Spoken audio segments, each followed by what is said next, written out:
Pledge of Allegiance. And Emmeline, can you lead us in the pledge? Pledge allegiance to the flag of the United States of America and to the republic for which it stands, one nation, under God, indivisible, with liberty and justice for all.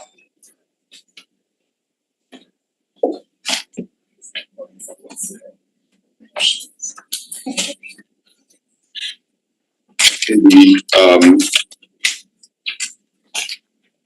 first item is resignations from the Shellfish Commission.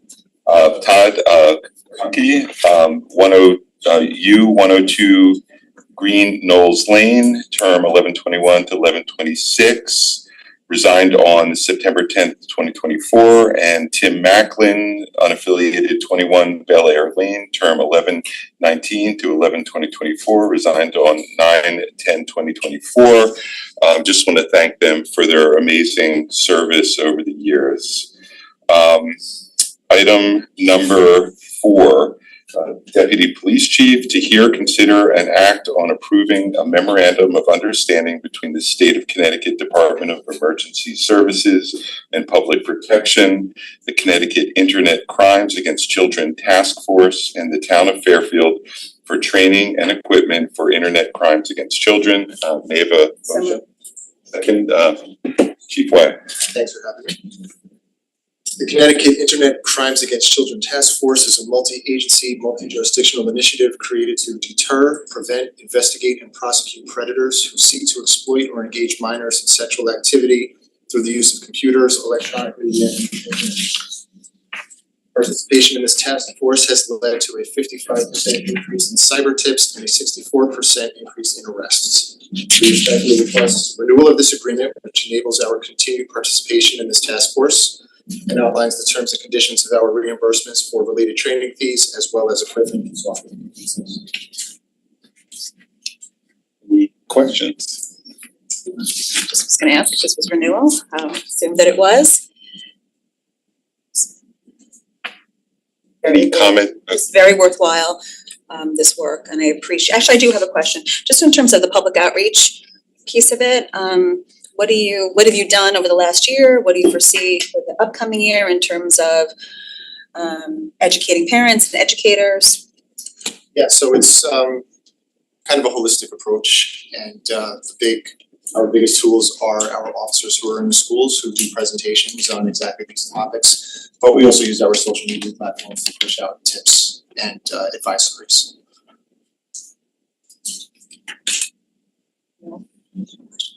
Any comments from the public? Seeing none, back to the board. All in favor say aye. Aye. Thank you. You too, thanks. Thanks. Item number 5, the health director, Sans Cleary, is here. This requires Board of Finance and RTM approval. Resolved that the first selectman of the town of Fairfield is empowered to execute, authorize, and approve on behalf of the town of Fairfield any and all contracts or amendments thereof with the Connecticut Region 1 Essential Support Function 8, ESF 8 Public Health Preparedness Grant fiduciary organization with regard to the CDC 2024-2029 Public Health Emergency Preparedness Cooperative Agreement with a grant funding period of July 1st, 2024 through June 30th, 2029.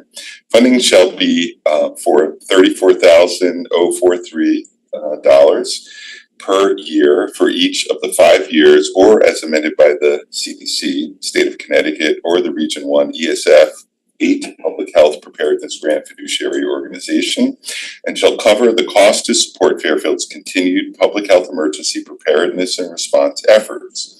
All costs are 100% reimbursable from the CDC 2024 to 2029 PHEP Cooperative Agreement by the State of Connecticut and the Connecticut Region 1 ESF 8 Fiduciary Organization.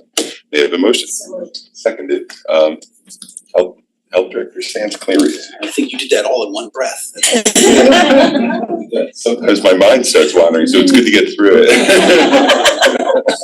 We've been receiving preparedness funds for the past 22 years. This is a renewal of a 5-year grant period.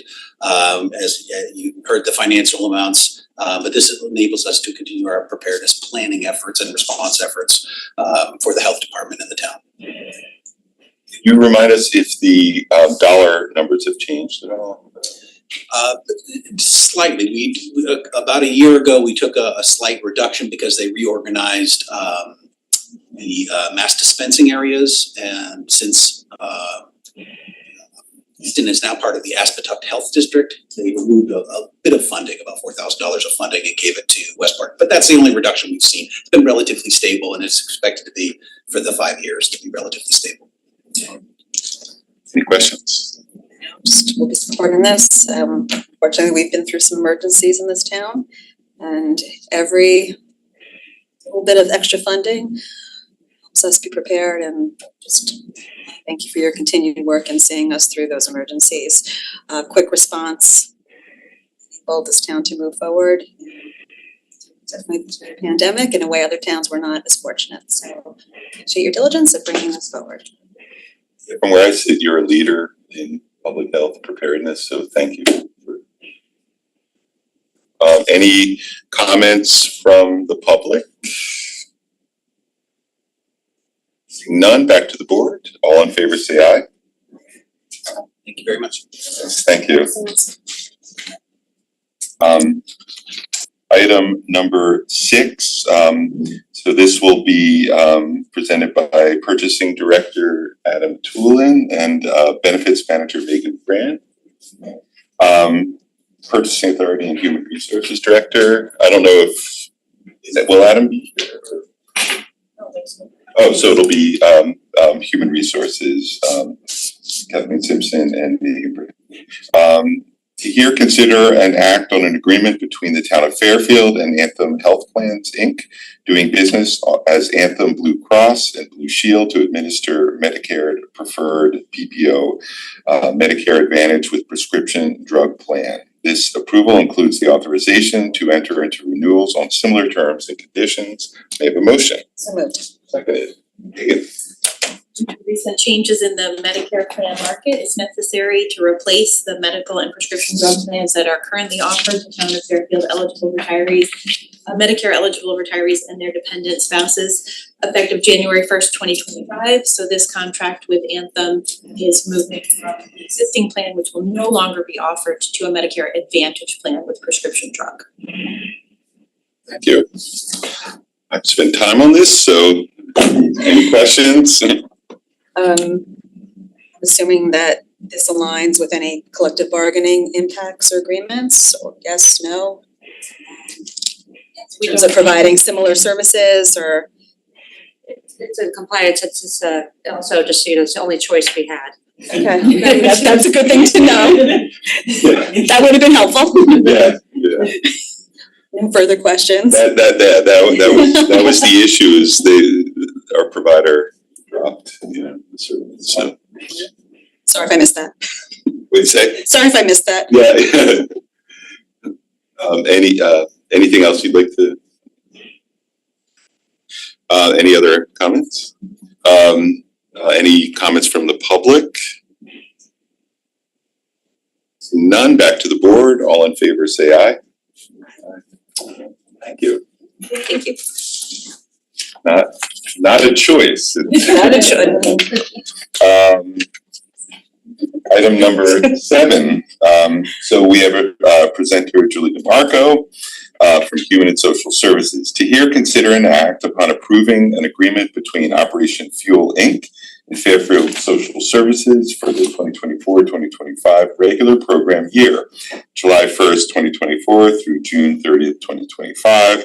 The terms of this agreement are intended to govern matters of the agency's responsibilities, training for all Operation Fuel residential energy assistance programs, and compensation related to administering Operation Fuel assistance programs. May I have the motion? So moved. Julie, how are you? Okay. So you remember a couple weeks ago you approved energy assistance. This is the other program that we through social services. This is Operation Fuel is a nonprofit that is a little bit more available then energy assistance is for low income. There's strict eligibility requirements. Operation Fuel has a little bit more flexibility for people who may be just over energy assistance numbers. And we also get a payment from Operation Fuel for $25 per applications that's complete, accepted, and paid for energy for our clients. So last year we got a check for $850 that went in our warming fund. So all of the applications that we put through for that, it's good for the town, and it's also really good for our residents. And we do this every year, so it's contract. Very similar to what was before, so I think my questions then pretty much cover this.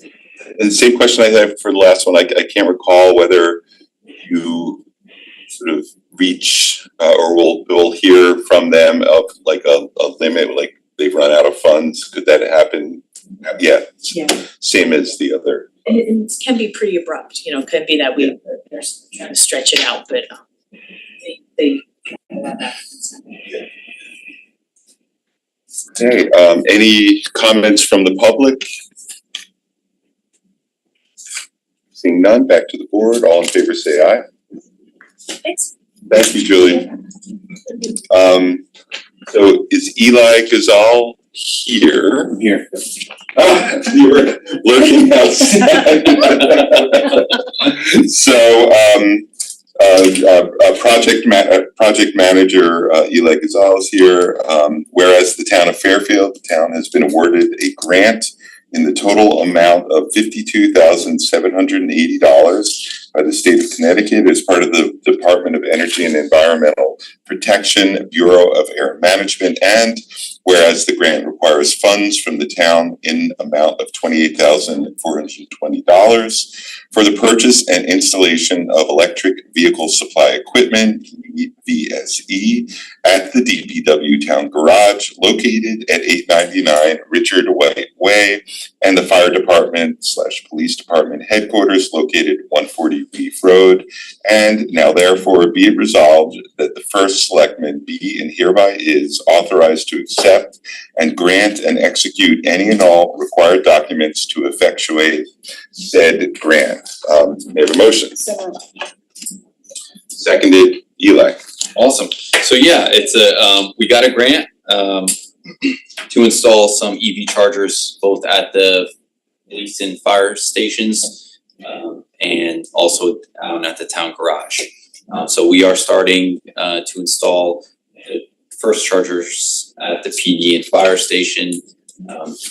Thank you to James Ryan. He's been kind of running with that. So this is just to accept the grant, and the remaining funds will come out of ARPA.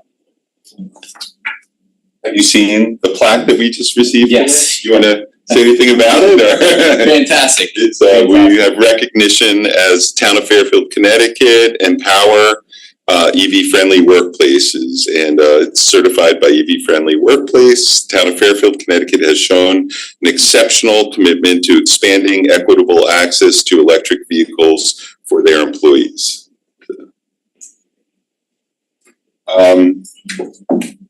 Any questions or comments? No, this is great. Yeah. Thank you for the work on this grant, and happy to accept the funding. I think it was a plan that it just happened to be on the same agenda as Sustainable Fairfield. Oh, yeah. It was, so I think it was the Purposely. I think that was really great planning. I think it just speaks to the town's efforts in the past and moving forward to look for greener energy solutions. Thank you. Any comments from the public? Back to the board. All in favor, say aye. Aye. Unanimous. Thank you for that, and you are still up. Next. Item number 9, to hear an update on Penfield Pavilion. Project manager Eli Gazal, you have a motion?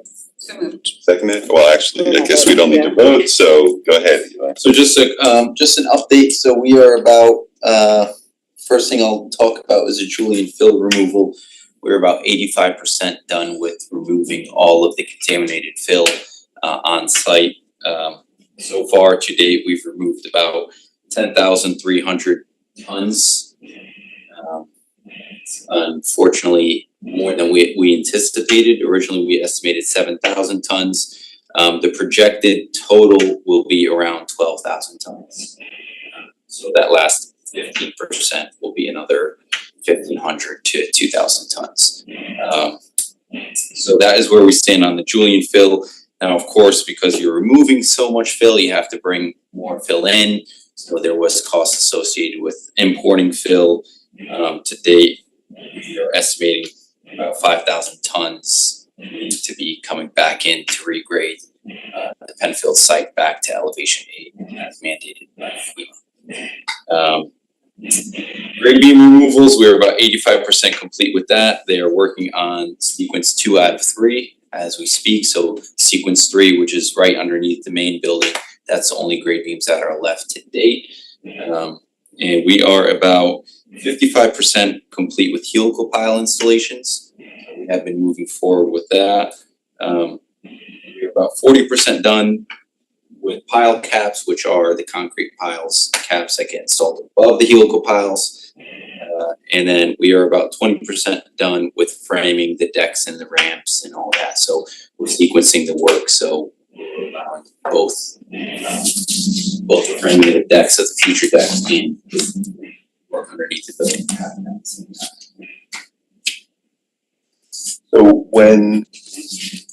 So the helical piles are installed and then they put the caps on top. So you said 40% done with the caps or 45%? Yeah, roughly around 40% done with the caps. Okay, Yeah, and there's then- more helical piles than caps, because some of the helical piles. Have multiple. Yes, exactly, multiple and helical piles. the decks and the ramps don't need pile caps. Some of them don't need pile caps, they go directly on the helical piles. And then the remaining 15% of the fill gets removed when you get to a certain part of where you're supporting enough of the building to sort of dig out and cut away the remaining grade beams. Correct. Yeah, right now we're under sequence 2 of 3. Once we pour the pile of caps, we have to wait for them. I think it's 3 or 4 days for them to reach strength, then we can release to shoring, and then we can move on to phase sequence 3, which is the last sequence underneath it. And timing is still sort of February, beginning of February, end of Early 2025, we're still projecting to wrap that up. Still, in terms of dollars that we have contingency, so at this point, probably not a big financial hit, or? Not a big financial hit so far. I just ran the numbers before I came here just to confirm. We are under budget right now. And it's important to note that 90% of the change orders that we've seen are related to contamination. So the remaining 10% I touched base on it last update are just minute things that we're seeing and we're running into just because of existing conditions. 90% of the total change orders, which includes owner's contingency, contractor's contingency, and allowances, are all being consumed by remediation. Sorry, do you have any, You took mine, but it's okay. FEMA cap, I'm assuming that we're fine with that. Yeah, there's no concerns on the FEMA cap, everything remediation. It's not related to that.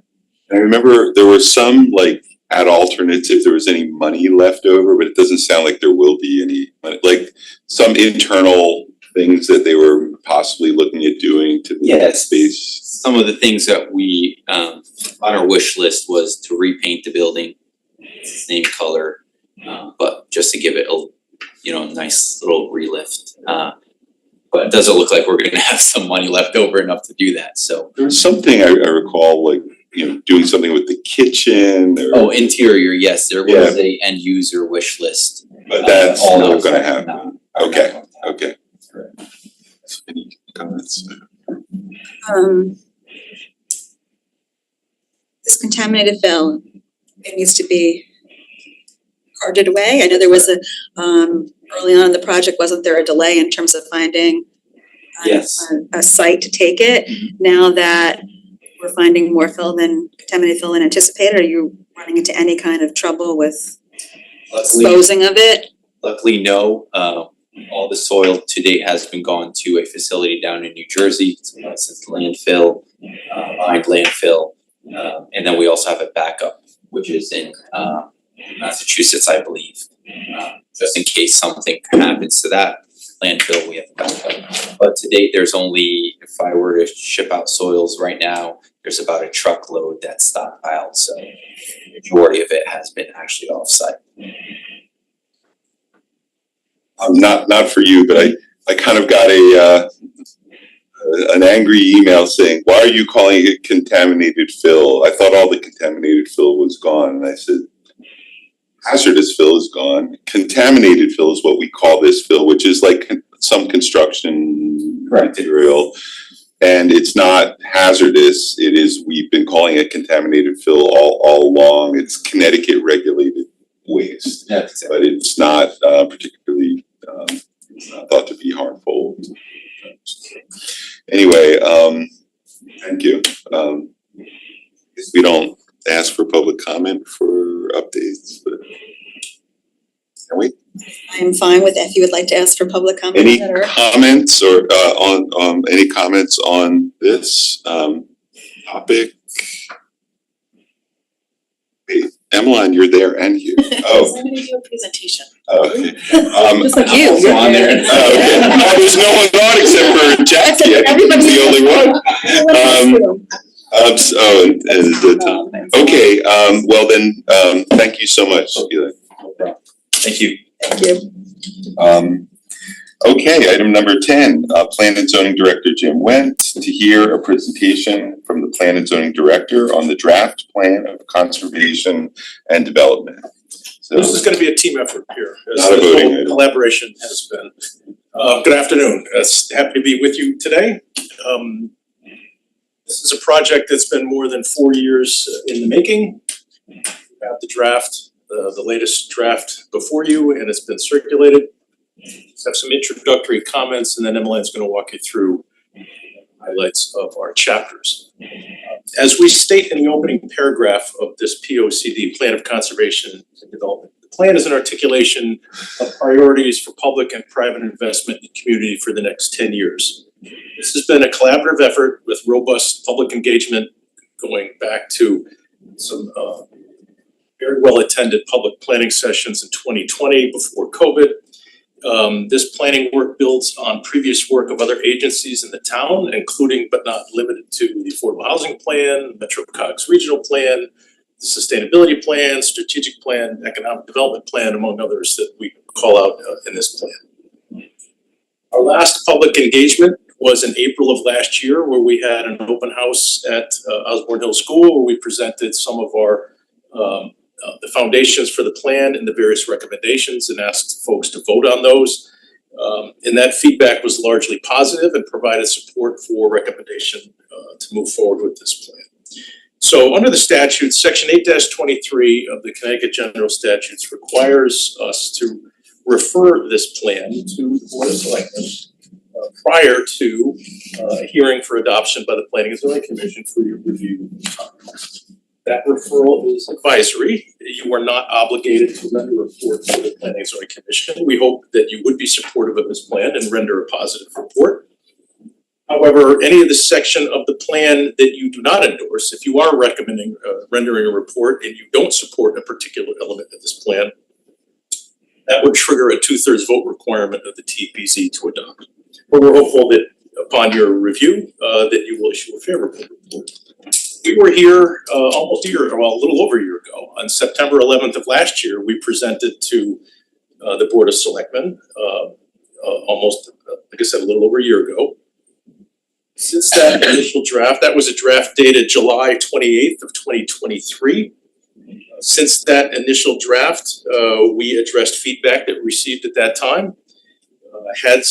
Of course, there was an election in 2023 that brought about a change in administration as well as some change in the Planning and Zoning Commission. So we had substantive conversations subsequent to that first draft that led to a February 2024 draft, which led to more conversation and discussion with the commission to help build consensus around some of those recommendations, emphasize others. In that result is the current draft dated August 19th of this year. We believe, while it's taken a year since we were last before you, we think the plan is in a better place than it was a year ago. We've added an executive summary. We've reworked some chapter order to make the plan read a little bit more cohesively, and we've taken into consideration some good feedback that we've received since then. So overall, this plan represents targeted strategies to increase housing opportunities, including further advancing the recommendations of the Affordable Housing Plan, as well as targeted economic development opportunities near transit in our downtown. This plan does not propose wholesale change throughout our town, and we specifically recognize that. For example, on page 27, the introductory to the Sustainably Prosperous Community section or chapter, there's a quote that says, "Many Fairfielders strongly connect the quality of town with the quality of its residential neighborhoods. As such, there's little opportunity or appetite to grow its economy through expansion of its commercial and industrial areas. Thus, economic growth will be driven by adaptive reuse and redevelopment." So our focus in this plan is how to take primarily the opportunity sites we see in town are older industrial sites that are in need of adaptive reuse, and that is the largest portion of land mass that is targeted for change within this plan. Development goals and strategies complement and support our TOD planning work that we've undertaken in the last 5 years or so. Again, in essence, targeted development in predominantly commercial locations to help increase the grand list while maintaining the underlying characteristics of our legacy historic neighborhoods. The way this plan is organized is there's a narrative in each chapter that provides the background and underpinning for the specific goals, and the specific goals and strategies are found in what we call the blue pages. If you're looking at the plan, they're a blue colored page that really gets to the meat of the recommendations as a result of each chapter. You have a public hearing scheduled for October the 15th for additional opportunity for public feedback before the Planning and Zoning Commission considers next steps. And you may recall that there is a second component to the funding that we received to help this plan to the finish line.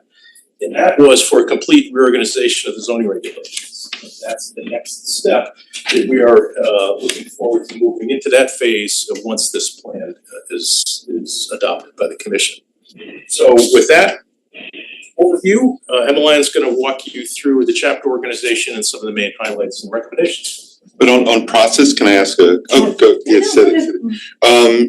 it goes to zoning, you have public hearings, Yep. Would that be in front of the zoning commission? Yes, Planning and Zoning Commission. And then, do they have an opportunity to ask for changes at that point, based on public feedback, or what happens after that? Well, where we go, I think is gonna be driven by the feedback we get. We've made a lot of changes since the initial draft based on feedback we've received thus far. But to answer your question, yes, that's an opportunity for more public feedback on the plan as drafted. And depending on what we hear, is likely going to lead to additional commission discussion and potentially edits before moving forward. But it needs to be seen depending on what kind of feedback we get. I'm thinking of like the process with charter revisions. So let's say they want to make feedback, give you some feedback, you want to make some changes, would it then come back to us, or are we done with it after this? Well, I don't see that there's gonna be wholesale change of the draft as it's presently constituted. There may be some tweaks here and there, language-wise, perhaps some wordsmithing. And maybe if there are other things that come out of that public engagement that we need to add that make substantive changes, we could be back. But we'll keep you certainly in the loop of how we're proceeding in that process. And for the zoning commission, have you discussed with the zoning commission in a public meeting, the August 19th, this draft? Yes. Okay, so, and they provided their comments? We have had, like I said before, we had this is the third draft. After the first draft, we've had a lot of substantive discussions with the commission in, not as public hearings, but certainly at public meetings, where they have discussed and tweaked some of the language. And you'll note in this, what we left in red, there's some red text there. That denotes the difference between the previous draft and this draft. Things that have been added since the last draft. So if people have been following along in the drafts that we have posted, red text is indicative of the change since the last draft. Because I had, embarrassed to say, I think I had conflicts. I wasn't able to make the zoning meetings where you discussed it, but did they have to like vote on changes that they wanted you to make, or did they just provide comments? No, it was a discussion planning Okay, format, and we took their feedback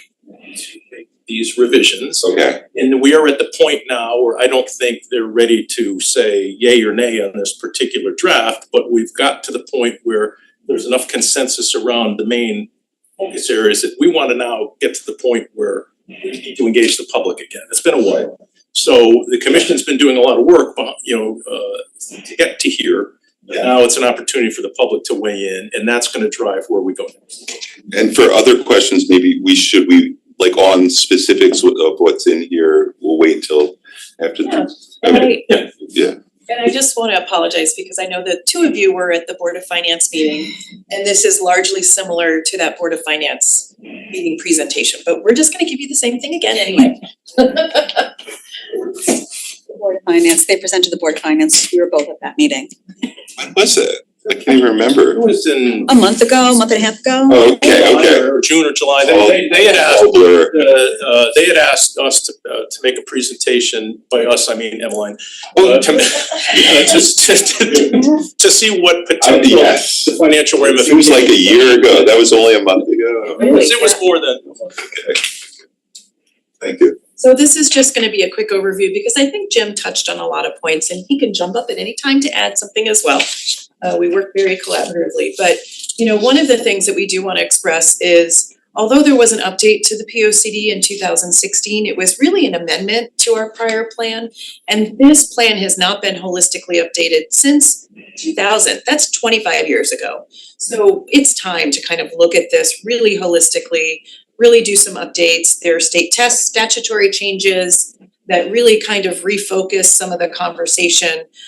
So things like, we have to understand our infrastructure needs, so our sewer service areas. TOD is a big component based, from 2000 to now.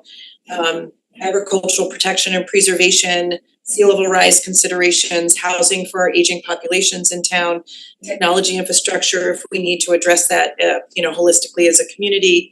And then there are the procedural changes such as online posting of the plan, which wasn't required in prior statutes. The legislative requirements was the Board of Selectmen that Jim described. And most importantly, since 2000, we have to update this plan every 10 years because if we do not, we are not eligible for state discretionary funding for grants, like the DEP grant, for example, that Eli mentioned. So, we would like to make sure that we're updating this regularly, keeping up with the needs of our constituency and the town. And now it's tied to grant funding, so it makes sense for us to do this.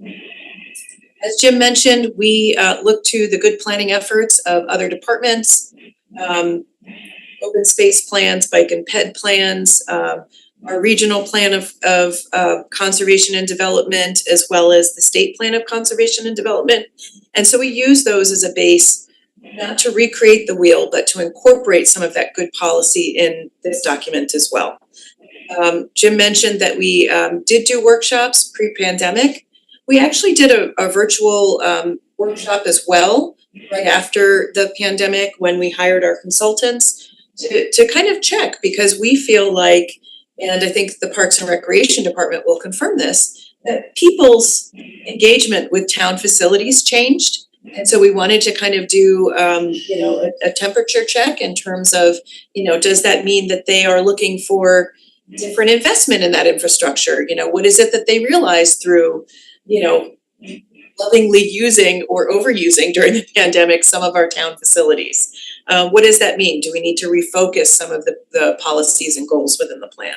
So we did also do that before we did our public workshops, which are shown in the slides here, the ones in this past April. What came out of all of our planning process was really 6 vision statements that kind of are core values for moving Fairfield forward in the next 10 years. And one of them is a community that is home to all, a sustainably prosperous community, an interconnected community, a community where people come together, an environmentally rooted community, and a resilient community. And there is some overlap between some of these major themes, and you'll see that in the goals and policies within each of those particular themes that become the chapters within the POCD. Do you have a question? Okay. Oh, I'm definitely going to, but I can. So in a community that is home for all, working off of the extensive work of our Affordable Housing Committee, one of the things that we realized within Fairfield is that we really need to diversify housing options for Fairfielders. Life circumstances change, and having the ability to have diverse housing choices helps keep Fairfielders in Fairfield, helps young adults return to Fairfield, and our aging population stay in Fairfield. So we took a lot of, I think, the good work in the Affordable Housing Plan, integrated it within this, also added some of the transit-oriented development study recommendations, really tried to focus on maintaining some of our distinctive historic districts and single-family neighborhoods. But where we do have existing as of right, what some folks refer to as middle housing, our duplex zones and our fourplex zones, we know that we could probably look at that and make some revisions to allow for, more lighter density in those zones as well. This overlaps with our resiliency chapter, but we do feel strongly that in the FEMA floodway, we need to reduce density. We shouldn't be putting more people probably in harm's way in that particularly high-risk area. And that we need to look at our parking requirements to make sure that we are not making it overly burdensome to do the development that we want to see. In terms of a sustainably prosperous community, this is really the chapter that does kind of focus on our mixed-use efforts within our commercial corridors that we'd like to see, as well as economic development opportunities. There are one of our consultants. What they said was, downtown is really great, but it could be better. And I think that's really what you want to do, is look at those ways in which you can improve quality of life for your residents. I think for downtown, one of the things that he felt walking through downtown is there are ways in which to enhance the sense of place through integrated use of materials, through better pedestrian infrastructure that helps make it safer for folks. And you can tie that into really, almost like a placemaking plan that could be part of a future planning effort that we do. So that is within the strategies as well that we talk about. One of the things that we do talk about as well, that we touch on for future planning, and a lot of it within I would say the sustainably prosperous community, is we know we have these great ideas and it may require future planning efforts to kind of decide whether we move forward with these. We need more information. We need to understand, what could this look like? How could we develop regulations if we want to move forward? For example, in the area that was formerly the bus depot drop-off areas near GE, could that be like a village, small commercial area, almost like, Stratfield is with the Four Corners? From a land use perspective, it's a similar size. Could that provide, those opportunities for our folks who live in the northern area of town to go get a cup of coffee, to go get a sandwich? Could there be a small deli? Nothing that's very large in scale or scope, but something that provides an alternative for them instead of driving all the way south to our downtown. And it makes sense as we're talking about, walkability and having things closer to where folks live. The other things that have come up, and this has also been in conversation with the Economic Development Commission, or the Economic Development Committee, is an office overlay for home-based businesses, maybe adjacent to our commercial corridors. work around the Fairfield Black Rock Station area in terms of really looking at the infrastructure needs that they have to make that a little bit more pedestrian oriented in conjunction with some of the development proposals that we're seeing. And the continued need to coordinate the impact of increased housing opportunities with the Board of Ed facilities planning folks to make sure that we are being mindful of any impacts related to that. For our existing commercial districts, as Jim mentioned, for the most part, we're not looking to make those bigger. In some communities, they say, wow, we'd like to make our community district wider. We're gonna rezone residential land to commercial land. For the most part, we're really not looking to do that. We're really looking to be thoughtful, intentional within those existing commercial districts. So we are re-examining our standards for our commercial zones as related to mixed use projects. We know that ground floor commercial is what we really desire, but what happens above that, we care about the envelope of the building, but we're less concerned about the ratio of residential to commercial, as long as we know that we have an enlivened commercial ground floor level. And so that's part of what's within the regulations. We know we have to look at our parking standards, particularly for multi-tenant properties, to allow for more tenant flexibility. And we do have to probably look at a renewed focus on Black Rock Turnpike and Kings Highway to allow those commercial corridors to evolve to be a little bit more pedestrian friendly, which is some of the feedback that we got from some of the outreach survey and public workshops.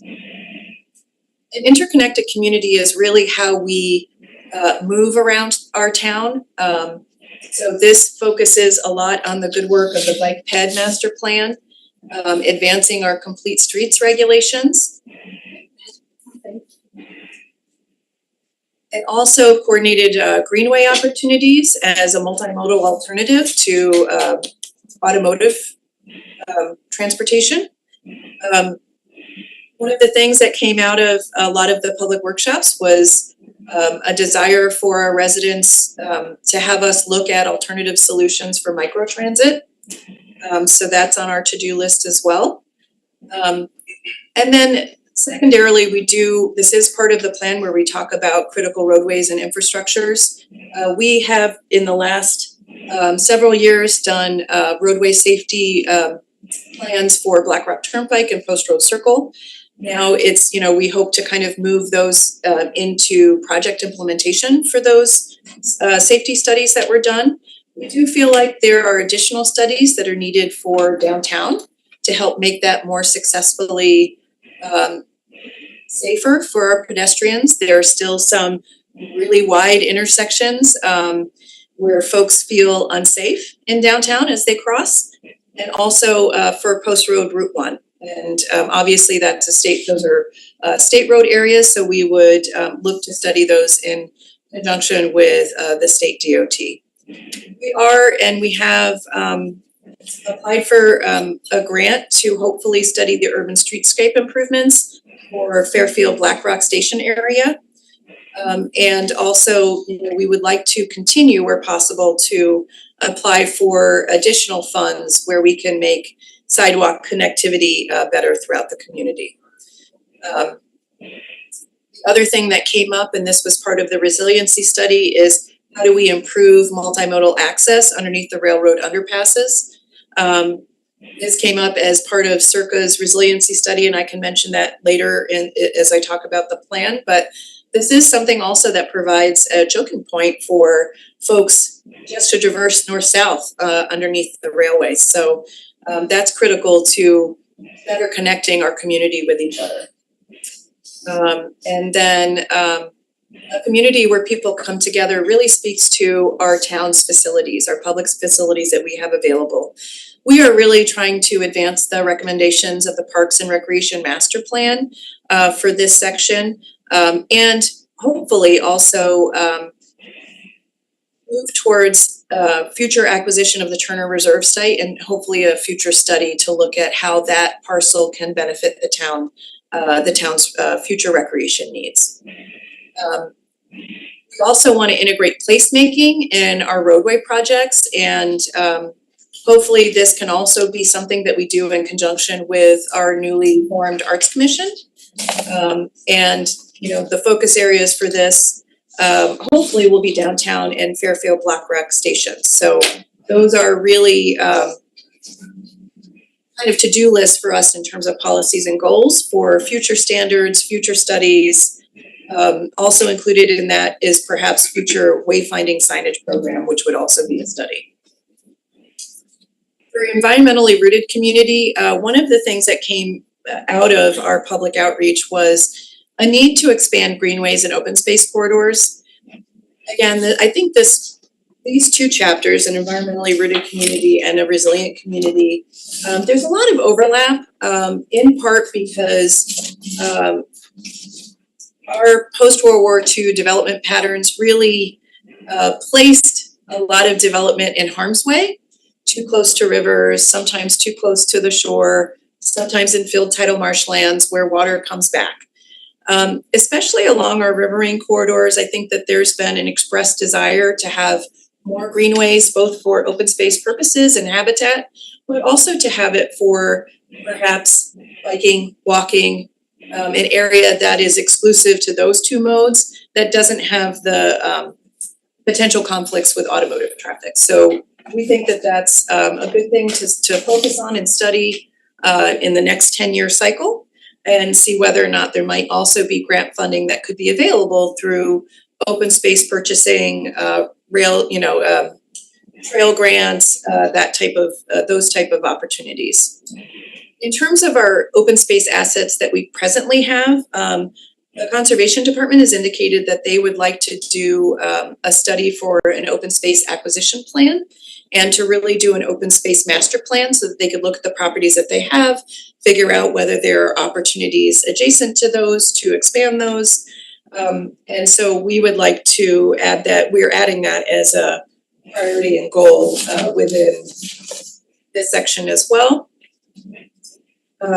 For strategy C, we are looking at protecting beaches and coastal resources, including our tidal marshes, beach and dune restoration, and the Ash Creek restoration. Some of the goals and policies within this section pertaining to that also overlap within the resilient community section as well. And lastly, we met with some folks from the Sustainable Fairfield Task Force, as well as the Open Space or the Conservation Commission, and they asked us to include recommendations from the action plan for Sustainable Fairfield, including water and energy conservation initiatives, dark sky initiatives, storm drainage and sewer improvements, pollinator pathway promotion, and also impervious surface reduction. Under resilient community, this was a new requirement that is specific to us being a Long Island Sound adjacent community. So we do have to discuss the impacts of sea level rise to Fairfield. And so we have to use UConn's sea level rise projections when we do that. And so the strategies within this section, they really focus on continued investment in resilient hubs, the places that we know will remain safe as sea level rise challenges face the town. Areas that we want to probably protect because they provide critical infrastructure, shelters, cooling centers. This does mention, as the previous chapter did, the railroad underpass study and how we can ensure that those critical areas don't cut off the town in half, really, in terms of getting from one place to the other. There's also, in this section, continued discussion that we are not, in terms of the risks that face us, we do need to have ongoing coordination with both the region and with our neighbor in Bridgeport, especially where the Rooster River is concerned. And lastly, that we should continue to pursue funding for the resiliency projects that are identified within the Hazard Mitigation Plan and the Flood Erosion Control Board's future flood mitigation and resiliency plans as those project funding pools become available. that's a lot. I apologize. We just wanted to race through it and be able to touch everything that we could. Lastly, you know, for the regional plan of, or for the Fairfield's plan of conservation and development, we do need to show consistency with the regional plan and the state plan. And we really feel strongly that connecting those dots allows us to successfully unlock funding for the town, and make sure that we could take these goals and these policies and be able to fund them so that we see future projects. And lastly, as Jim mentioned, we would really love your positive referral for this, because really the next steps are equally as important as the POCD. Updating our zoning regulations, moving it to a document that is clearer for our general public to understand, to read. You know, so I just gave you one visual example as to what our zoning regulations look like today, and just converting some of that text to updated tables. You know, reformatting the information without even changing the regulation makes a world of difference. And so we've already started that process with our consultants, and we'd like to move to that step of you know, adopting our updated regulations and then really getting into the regulatory structure that kind of takes our POCD's vision into some of the regulations that help us see the future projects where we regulate private development that we'd like to see. So that's where I'll leave it. I don't know if that was a lot. I don't know if you have any questions. You know, former Board of Ed chair here, who spent many years dealing with racial imbalance and advocating for school renovations and projects. I view our schools as a vital part of our town's infrastructure. We're in the midst of our capital planning at the town level. I think if you look at our waterfall and the amount of money that's being planned for our schools, it's the argument for that. I'm not seeing it strongly reflected in the plan, and I don't know, I just wanna know your thoughts on that. Is it not the right place for it? But for somebody just coming and reading it, I mean, I wanna say it is wonderful and it captures so many priorities of our town and a course for the future. But schools are such a big part of that, I think, in terms of both being 36% of households under 18, the med and ed in terms of the workforce in town. So just would like your just feedback in terms of where it fits in, why it might be missing. We recognize that issue. The commission has discussed it at length. I'm gonna share a couple of additional slides to give you some background of what was discussed. But I think in essence, the POCD is kind of an aspirational document in terms of where we might want to head. It doesn't implement anything by itself. It recommends potential change in our regulatory scheme, and then also identifies, as Emmeline said, priorities where we can seek funding to help other agencies. It's not a precise predictor of what's going to happen, but together with zoning regulations, it becomes kind of a reasonable expectation of what's to come. I think that the Board of Ed and together with us have done a good job of, how do you advance the just the arrow. The arrow, okay. Yeah, just go to. So I have a couple slides here. Within the latest 10-year Board of Ed enrollment projection, we share a lot of data with that. And so there's 2 pages here that identify major residential developments that are potentially on the horizon, some projects that may not even occur, but they're identified and recognized within the Board of Ed, enrollment projections. So that's kind of baked in to their planning in terms of what to expect from overall enrollment. And this is gonna be hard to read, but this is what we discussed with the committee. This is a 50-year view of the relationship between housing units, population, enrollment. And really, historically, as you probably know from your experience on the Board of Ed, it's not a linear relationship between housing units and enrollment. And over the course of 50 years, you've seen just in overall numbers, population has grown by 8.9%. Housing units have grown by 27.6%. Overall enrollment has decreased by 29%. But that doesn't tell the whole story. But if you look at generational life cycles, birth rates, all of the data that bakes into an enrollment study, and you can see in 1970 at a peak enrollment of 12,000 plus students. The next two decennial censuses showed population decline by all the while housing units were increasing by 10% and 6.9%. So we were constantly increasing housing production, but enrollment declined in those periods. And you can see enrollment per housing unit dropping dramatically from 1970 to 1980, 35% decrease. Again, another 34% decrease in 1990, which led to contraction of school facilities that we saw in those years, the consolidation to one high school, and so forth, all the while housing units were increasing. Then the cycle ticked back up between 1990 and 2000, 2010. And so it's somewhat cyclical, but what you see is the enrollment per housing unit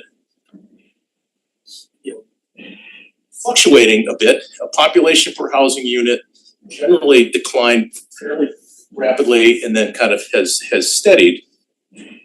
But all of that baked in, projected enrollment for the next 10 years is expected to modestly decline and then return to about where we are today by 2032. So overall enrollment is going to be fairly flat. That doesn't mean that the Board of Ed doesn't have challenges from certain schools in terms of their capacities in some schools versus others.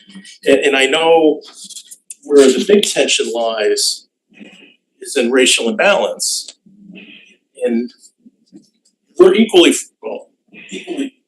frustrated with the way that plays out in terms of how the law is regulated. But the other thing we have here, it's hard for you to see, and we share this with the Board of Ed annually, is we track where kids, enrolled students are in family housing developments. This is the roster of all developments in Fairfield that have 10 or more units. There's a line, a division line there. This is actually ordered by age of construction.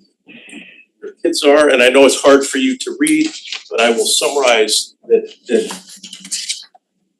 overall, of the 2,000 dwelling units that we have in these developments, they have 277 kids enrolled or 0.13 students per, which is far less.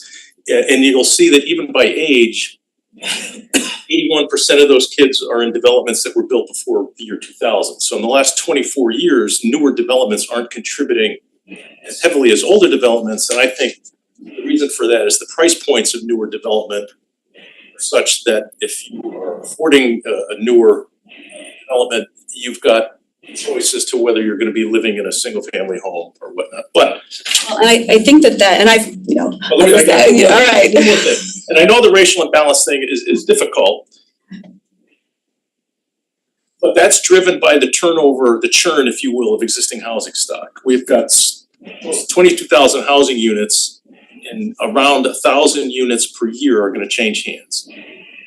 I think that it is where we're choosing to our diversified housing to some extent. We're putting it all in the districts that feed Holland Hill and McKinley, are two Title I schools and the two that are impacted by racial imbalance. So I think that's important because when you look at that district-wide, it seems like a small number. When you have these students that are funneling into two schools, now, the statute might change, but like going back to what we've been dealing with 15, we 219 Ash Creek, 57 estimated students, if that comes online, 57 additional students going to McKinley Elementary School. I mean, that could basically, put it, and that, it just has a domino effect in terms of I agree. districting and the impact to everybody across town that have school-age children. Dig a little deeper, and I know it's hard for you to see, the breakdown of those students are divided between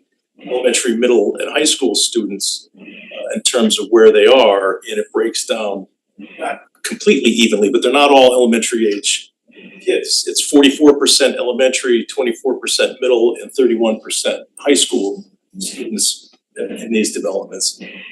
But I'm more concerned about, if this moves forward in terms of where the development is, the census tracts. And we talked about this when I was on the Board of Ed in terms of looking at, is it are we looking 1 bedroom, 2 bedroom? Just having a 27-year-old and where she is with her family planning. We were thinking about buying a house.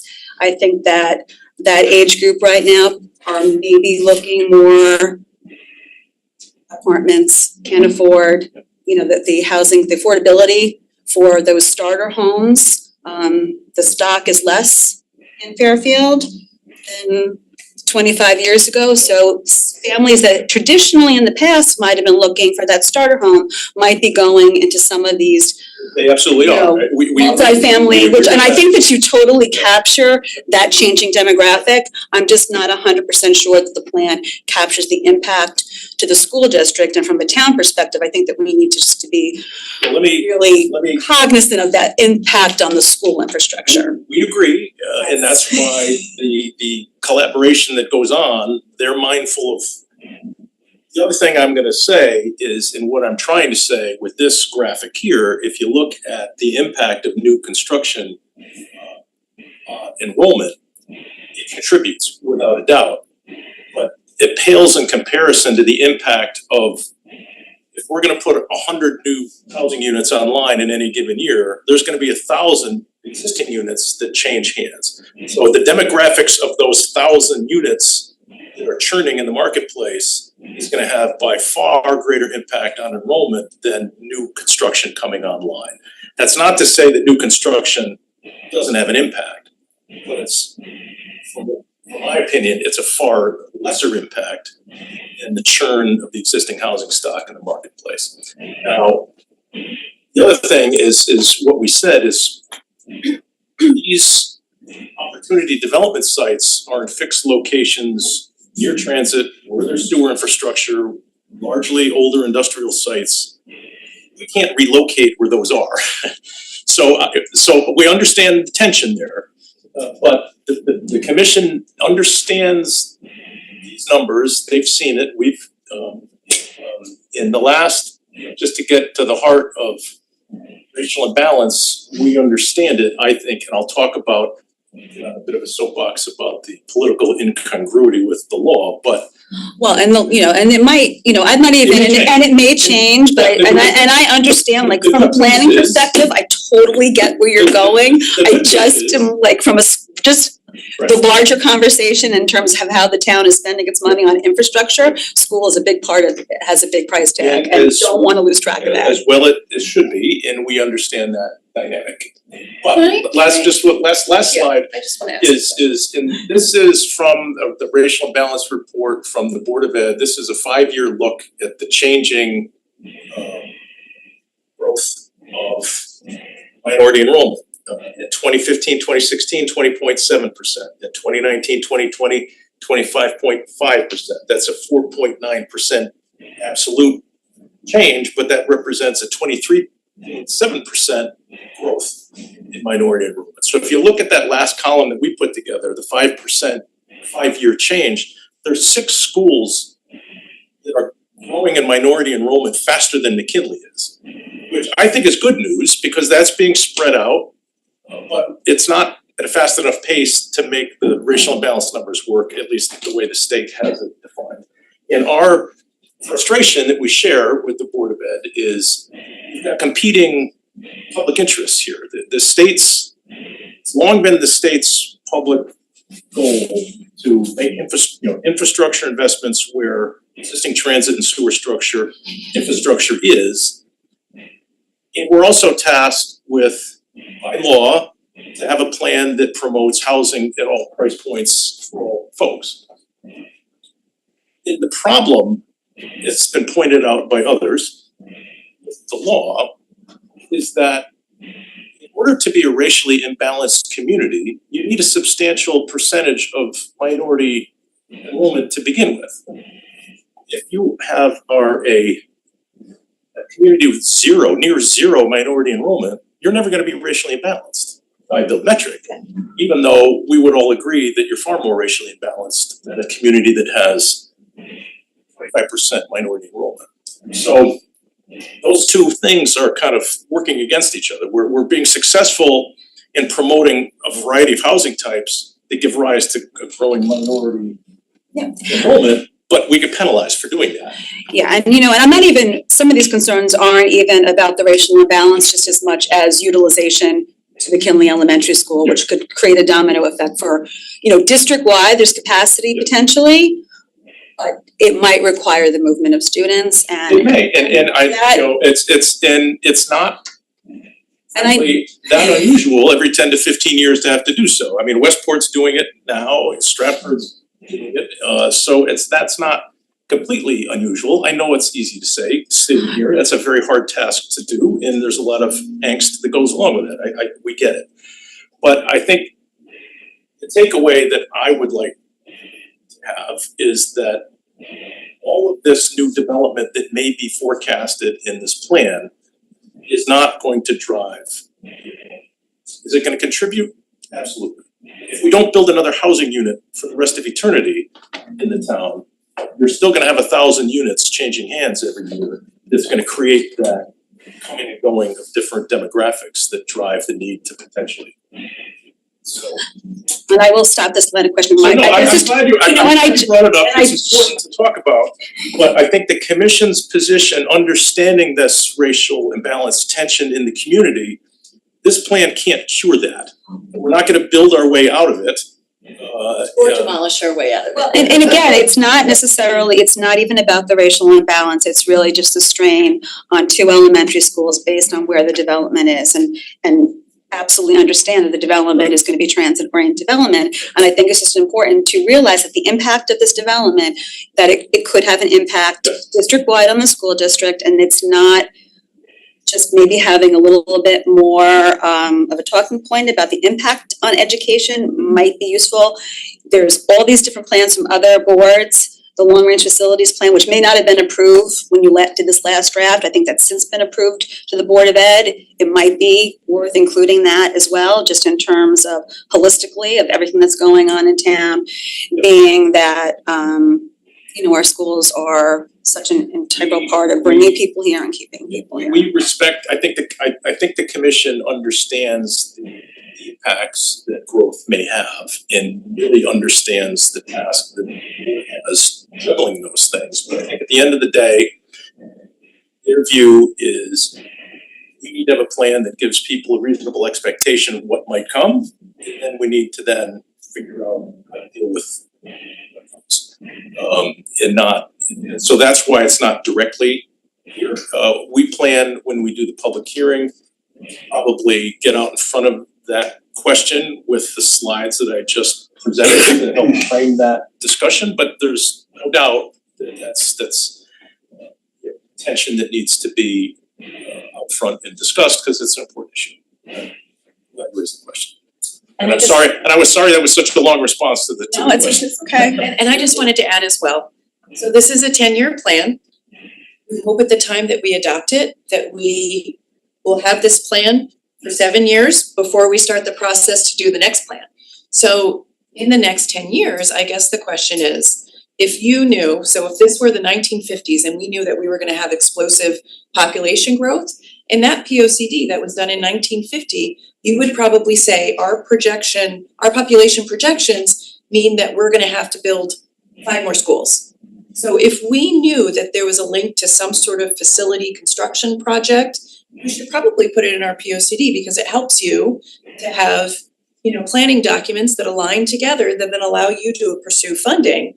So that's what I would say, but I think our Plan and Zoning Commission also is very sensitive to what their purview allows them to say and do. So if there's not something that's as specific like that we could include, I just don't know. That's my follow-up question was, what would we include that isn't kind of stepping on the Board of Ed's toes, where they have, you know, a very specific statutory requirement, even, you know, for example, like if you chose as the Board of Selectmen to cut the Board of Ed's budget, you can't tell them how to do that or where to do it, or, so it's, you know, it's a very delicate balance. And I totally appreciate that, just in terms, maybe just include their plan. You know, we talk about the recreation plan. Yeah. In terms of needs for infrastructure, they've done the work. Maybe it could just be a resource for those people that are looking at this, you know, what needs that they have identified. Yeah, just to follow up on it, so if you thought there might be a need with the growth in the Black Rock TOD zone for their elementary school or an addition, like, would you put that in? Could, I mean, if it reflected, you know, a specific community infrastructure need, then we could include it there by reference, but I mean, have you gotten to that? I think, Well, you know what- I would answer that this way, we have looked, the Board of Ed has shared their adopted facilities with us in terms of the physical improvements that they like. And while all of those developments that are anticipated as part of the enrollment projection don't point to growth that necessarily would cause an addition to be done, I think the reality might be that, hey, maybe those folks that kids that are at Metro Center don't necessarily go to McKinley School. They're gonna be bused no matter where they go to school, right? So maybe they don't go to McKinley, maybe they go someplace else to reduce that pressure. Maybe they go to Sherman because they So can that may actually be walk baked that way into easier. some of the considerations the board may have in terms of potential redistricting. Can I ask a question? So I might be wrong, you correct me if I'm wrong, but the Board of Ed kind of looks, I think, at where we are now. I don't think they anticipate like future development in, you know, in an area. They probably look at more at where we are today in terms Well, of development.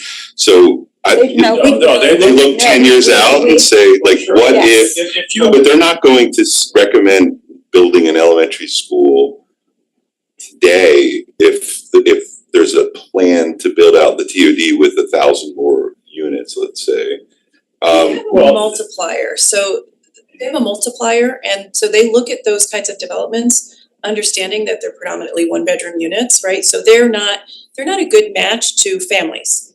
And so they're not a good match to understanding that those are the types of developments that generate the numbers that are impactful to school districts. So they won't exactly tell us how they do their calculations. Like I've talked to some of the consultants at SLAM, they go, oh no, we have this calculation that we do, it's kind of proprietary to us.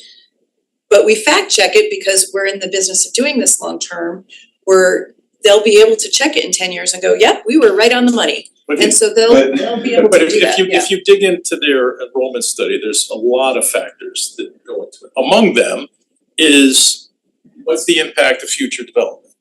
And here's the slide. I mean, there are 2 pages within that report that project future development and the number of kids that might represent.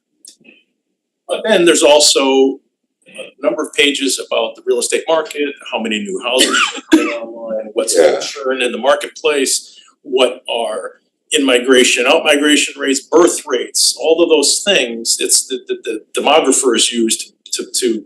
But I mean, so one of the things that I've been hearing about a long time, and it's incorporated in here, is that, you know, it's healthy to have residential in your downtown district, and that if we change the zoning laws from 5-story to 4-story, but reduce the commercial component of it to ground floor, we might have residential units, you know, downtown where people are living.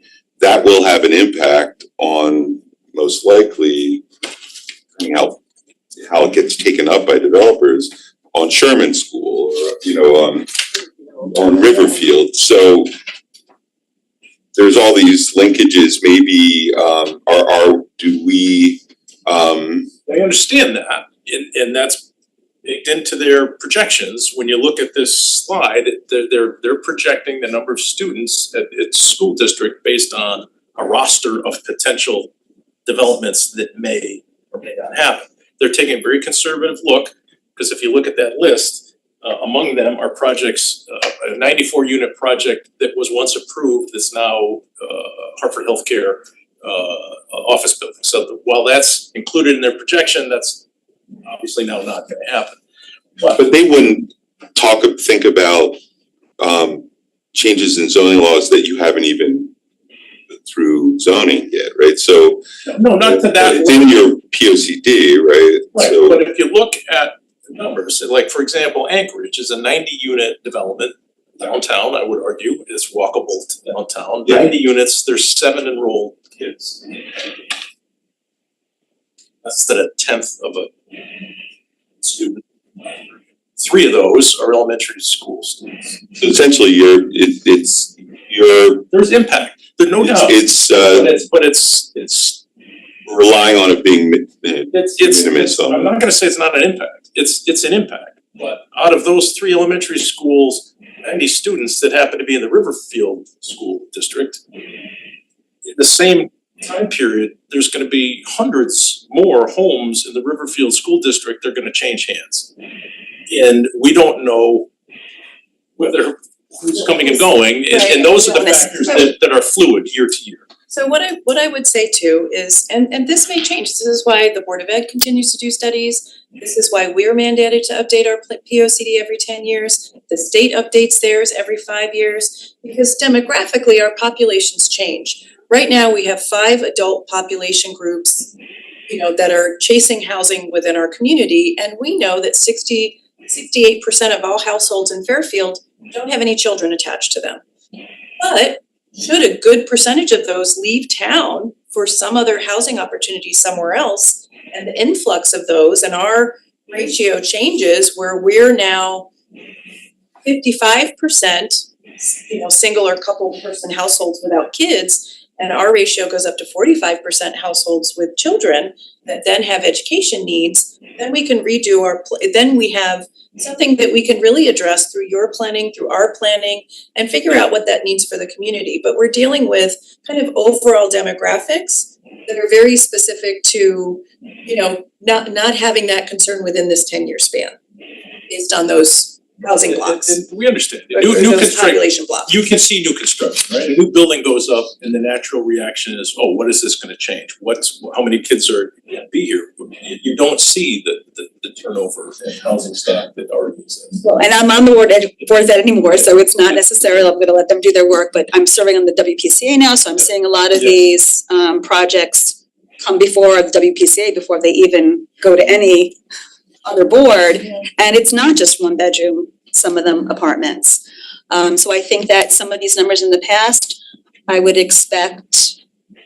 not be surprised if more children are being generated from some of these developments, just based on cost of single family homes in Fairfield right now, and We've been tracking it for a while and the numbers have held pretty steady. The current number is 0.3, they're using 0.15, which is fine. They're building in a margin. Right, and they're very conservative, as well they should be, in their approach in terms of what might come in terms of their planning for capacity. So we understand it. It's not an easy job for them. Our role is to make sure we're sharing data so they can reasonably anticipate what might happen. But we understand the tension that new development brings. And we're just trying to. Other question, yeah. yeah. But I noticed, like, for example, you've got the Exide site in here, and now there is a plan that's in front of TPZ. So should that be in there? Because I don't know if you have any influence over it. Well, I don't wanna talk about a pending project that the public hearing is. The Porsche dealership. This is a 10-year plan that looks out 10 years. So if for whatever reason, global Porsche goes bankrupt, that, I think that we still wanna look at the land and look at that area of our community and say, if we wanna rezone this, should, because we're always looking 10 years forward, right? Portia could decide that they wanna locate somewhere else. Something could happen, but we still need to kind of look at that corridor of our community and decide what do we wanna see there? What's our vision for that, you know, area of the post road? The bottom line is, we've been at this now for a number of years and wanna Right. put forth a plan in some regulation change to people. The reality is private investment moves faster than our ability to change our regulations. And it's not unusual, not in this example, but other examples where an application may promote change to our regulation, potentially consistent with what we're recommending, because they're ready to go faster than we're implementing the plan. That's not Metro complete, Center is a you know, prime that's example, right? that's not unusual. Yeah. A million square feet of office. So I would say that's a more holistic vision, not so necessarily site specific, but yes. And you, also for the downtown area, can you just explain for the public's benefit, your ideas about increasing the height in the downtown, reducing the number of stories, but also the ability to put more residential in? Because my understanding is that there's not a huge market for second and third floor and fourth floor commercial anymore. And so we're only limited to what, fourth and fifth Right, floor? the current regulations, residential occupancy in all of our three commercial districts, but capped at 50% of the total square footage of the building, and no more than 2 stories of residential occupancy. Right. So if you build a 4-story building, they're all equal size, that would be 2 stories of commercial, 2 stories of residential. We recognize through our TOD work that ratio doesn't want to keep ground floor commercial feet on the street by density, which is paramount to a downtown, but get the flexibility to have a greater percentage, eliminate the 50% cap, if you will, on residential, but require. Right now, you can do 5 stories or 50 feet. Proposing 4 stories, but keeping roughly the same height, 50 feet, because our consultants in the TOD study said, hey, if you require a 15-foot first floor, that creates the ability to go from one use to another. It works as retail, it could work as a restaurant space, it could work as commercial space, and that creates a little higher floor plan. Modern floor plans now are about 10 feet floor to floor. New construction. So when you add that all in, a 4-story building is closer to 50 feet. So we don't envision that that's gonna be the entirety of the downtown suddenly changing to 4 stories, but where there's opportunity to do infill development, it gives an applicant greater opportunity. Is it, I mean, I might be misinterpreting what I've heard, but from what I've heard from various people, our current regulations sort of encourage 8-30G applications, because if you're required to have 2 stories of commercial and no more than 50% residential, what a developer would say is, well, I can override those, because that's not really the market, and I can override those regulations by just putting in for an 8-30. Yeah, I would agree that there's probably some truth to that. Which is what we're kind of seeing on, Well, but don't get into specifics, I'm sorry, but that's an example of where there was a proposal to do a mixed-use commercial and residential that wasn't well received, even though it was more in line with what we were projecting. So yes, I agree with you. so One of the main it kind of sounds like we better make this change, I don't know, but I think your initial analysis is correct. We are looking to create an opportunity for developers to do more than they could do today, but less than what they might do if they promote an opportunity for them to make money and fit the aesthetic that we want to create without them. So aesthetic though is the next, so hear a lot about like the form-based zoning, like what these buildings should look like, the ugly ones, the pretty ones. It's so much of it's up to the developer and whether or not we can regulate that as well. Is that in here? Well, our present Center Design District regulations has some pretty specific design criteria that a application under a regulatory scheme would have to adhere to. An 8-30G application does not. That's why there's a recommendation to expand the footprint of that center design district, to expand the geography to which those design guidelines apply. Which you can regulate you know, several to be bricked if you wanted to be, right? You can. And that's in there, those design guidelines are in there presently. But for example, you know, that's a very defined area, and so some of our commissioners have really talked about expanding those design criteria in other areas, that all of our commercial corridors is accessible by car, and it should be accessible to people who choose to walk or bike.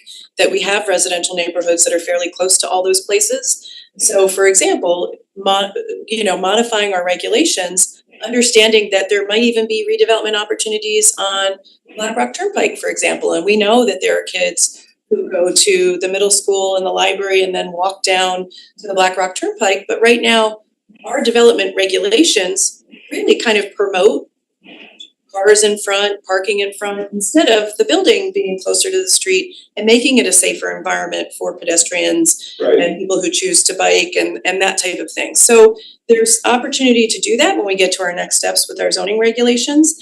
And so I think that when we had our workshops, folks envision a more walkable Fairfield. So the regulations is how we get there. So the next topic, natural topic, is parking, because there's a real fear. And, you know, to the layperson like myself, there's this fear that everyone's going to be driving around looking for parking spaces on their streets and all that. And in order to, if there's a different view on how parking would actually work with lowering the minimums, we would definitely need a study to prove out to people that, you know, a certain system can work and won't make their quality of life, you know, plummet.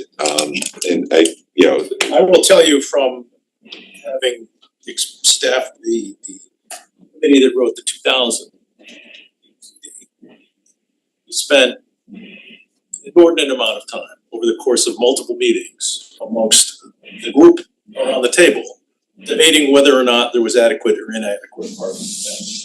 That's still a debate that, depending on your point of view, is on.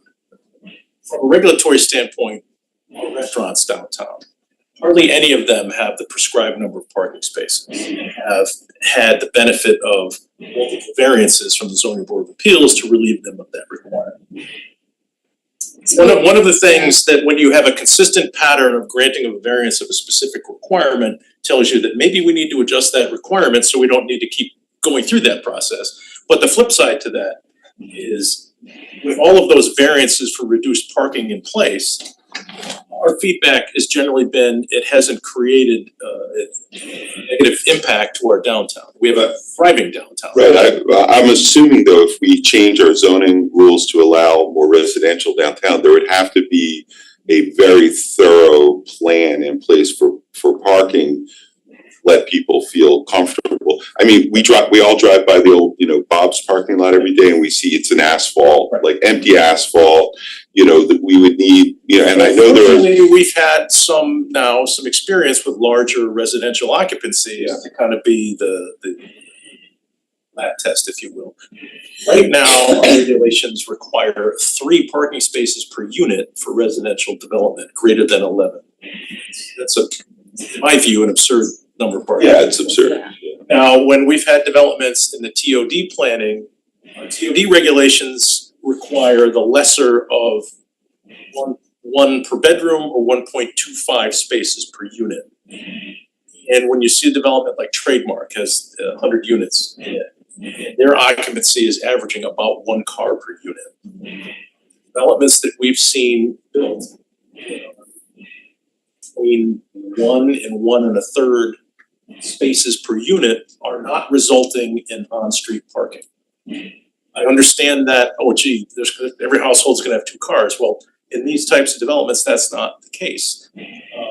I know there's an 8-30G occupied development, 29 units on the corner of Black Rock Turnpike at Moritz Place, where Tuxas Hill meets Black Rock. You're familiar with what I'm talking about. During that public hearing, there's 1.25 spaces per unit there. And the neighbors were rightly concerned at the time that they were convinced that that was gonna result in consistent on-street parking in their neighborhood. And the feedback has been post-development that just has not been. But if we're going to encourage, which it sounds like we will be, which I think a lot of people are in support of, maybe not everyone, but residential on top of commercial in the downtown area, then we have an incremental parking requirement. We're gonna have to solve that as part of that. You're not gonna be able to max out on every single design criteria that the regulations provide. It's a menu. There's a height cap, there's a percentage of floor area cap, there's requisite parking that you need to have.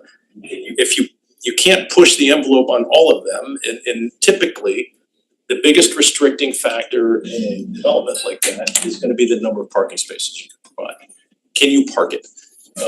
And that's gonna be the right mix to have both residential component parking, if there's gonna be more units, and the requisite commercial component. So, yes, it's gonna take more study, but. So it sounds like parking is a big part of Well, one of the. solving it or recommendations. Well, one of the simpler recommendations is to equalize the parking required for retail and for restaurants. So landlords don't have to go through a procedural jumping of hoops to toggle back and forth between retail and restaurant when their parking demands tend to be fairly equal or at least complementary. In our downtown, when we have all those restaurants that have been relieved of their requisite parking requirement, because daytime office employees aren't there at the peak occupancy of the restaurants, retail times aren't the same as the occupancies of the retail, and I think maybe not so much in the COVID area, but theoretically, the same will be true with residential, that during the daytime, not all the residents are home, when the daytime commercial needs peak demand, and then in the evenings when they come home, the peak commercial is dying down. So you don't need to have 100% of the parking for each unit or for each use compounded upon itself, but there could be some economy of scale to be achieved there. I've got a couple other things, like, I don't recall seeing anything on like infant toddler, like daycare, which is a huge issue, as we all know, with and is a limiting factor for people being able to work and live here. So and I know there, daycare or preschool, we have some fights going on or some hearings going on about where they. The commission approved it last night. Oh, good. Thank you. But should that be mentioned in here along? I don't think so, because the regulations reflect the fact that it's permitted. Okay. We comply with the state requirements, and I think you recently had to sign something that under a new bill that says that we're compliant with the home daycare and group daycare that we're required to permit people to do in-home daycare, no different than a single family residence. Right. And we have a fairly good supply of those home daycare providers. Okay. And then commercial daycare is permitted as a special exception use, so I don't believe it needs to be addressed because it's already permitted in the regulations. Increasing our conservation land. I don't recall seeing anything that talks about, or would you talk about how we do that? Because that actually requires The plan financing. shows a map, existing open space inventory, and recommends that each further in the next 10 years, the life of this plan, in a more specific study, as Ken Bishop has been active in acquiring properties through tax. Opportunistically. Being opportunistic, exactly. Not proactively, really, it's more opportunistic. And he's, as Emily, I He's think, asked us mentioned to before, hey, do the it's on his radar that we wanna do a more. A proactive plan, but it needs to be funded Correct, so by either the taxpayers or through other. Correct, so by identifying that as a goal to pursue. Okay. It helps, hey, if there's a funding source out there to do open space planning, hey, we've identified it in our plan.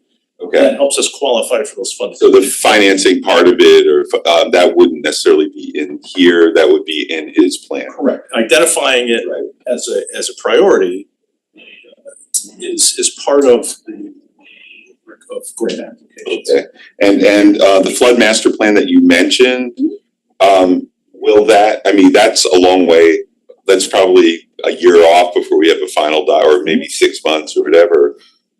So that won't be incorporated in here, but you did mention some other things that you were considering, and I wasn't sure if you were, or that the comments that you got, like on, you know, I don't know, dark skies or something, you know, will those get incorporated before the final draft, or are those sort of things that? They're in this draft. They are, okay.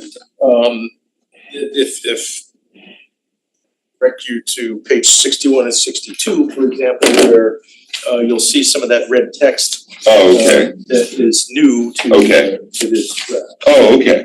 So those things are here, and again, the way this plan works is it's not Intended to be a compendium. again, this Yeah. the adoption of this plan doesn't implement anything by itself. It does a couple things. It sets the roadmap for how we might want to proceed in changing our regulatory framework from a zoning standpoint, but it's also a listing of town priorities plans that other agencies have brought to our attention. Okay. That may help them achieve their goals. Fantastic. That's all I have. For now, but you're expecting us to send you comments or a letter or?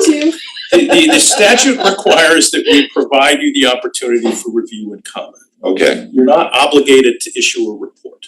We'd okay, love for you to issue a report saying you support the plan and or if there are elements of this plan that you don't agree with or do not endorse, we need to know that too. so what would happen if we love the plan, but there are a couple elements we don't endorse, we would let you know, would you strike them prior to going to, okay, Well, it depends on how the feedback is, possibly, yes, we would certainly share that with the commission and they would decide, hey, before we adopt, do we strike the provision that the Board of Selectmen didn't support, or do we modify it somehow? Or in the would that alternative, enforce a 75, 2/3. 2/3, anything other than a full-fledged, like complete endorsement forces a 2/3 vote, or? No, Okay, if you issue a report and you don't endorse a specific element of the plan as part of that report, then to adopt that piece of the plan would require a 2/3 vote. Okay. and once that was adopted, the plan would then be bare majority vote, like after that, if they Right. had accepted that change. Any other, yes, Okay. but I'd like to think if there's an element of the plan that favor with, we can find a way to modify that to everybody's. I would say I need to take another look, cause I missed some of the I've read this a couple times, but it's been recently. It's a big document. And So I would just like to thank you for the incredible amount of work that's gone into this. I mean, and I've been at the meetings, you know, some of the meetings prior. over the We past couple appreciate of that. We're looking forward to seeing what the public may have to say on the 15th and beyond, depending on what we hear, it may take more than one session, and we're happy to report back as to how that went and where you may be in your review of this document. It's unfortunate that there's certain fear, you know, there will be a certain fear of, like, if we talk about residential downtown, people will be afraid of the traffic, they'll be afraid of the parking and what it looks like. And sometimes, like, renderings help, and I know we don't have the money, you know, necessarily to provide renderings for people, but you know, it's tough because, yeah. I love the idea of the little village centers. I live Lower Greenfield Hill. And you know, the day that the corner market opened up, just to be able to go and get a coffee or a quart of milk without having to go to Post Road or Black Rock Turnpike, convenience for us at neighborhood, but also in terms of the point about traffic downtown, it just one less car, you know, off the road down there. So definitely excited to see areas of town that you could expand that. Which is like the conundrum, because the people that live around those potential centers where there's like one little coffee shop, but they don't wanna see two more shops. And they're gonna yell, you know, and raise holy hell at a zoning meeting. And at the same time, for the greater good of the town, you might want to put more there. So these are the kinds of things that we need to educate, the whole town on why we're, doing things or not, Yeah, I mean, that's why for some of these opportunities that are in the sustainably prosperous section, that speaks to additional study. When we do a study, the study is usually paired with some sort of outreach component and education component. One of the things that one of our commissioners brought up was that there is a movement in other parts of the country to allow more corner markets, like more corner, folks to be able to live on top and be able to have some sort of neighborhood serving use on the lower part of their property, just like, everything old is new again, right? So, but we wouldn't probably be able to do that without kind of deciding, are there more appropriate roadways where that makes sense?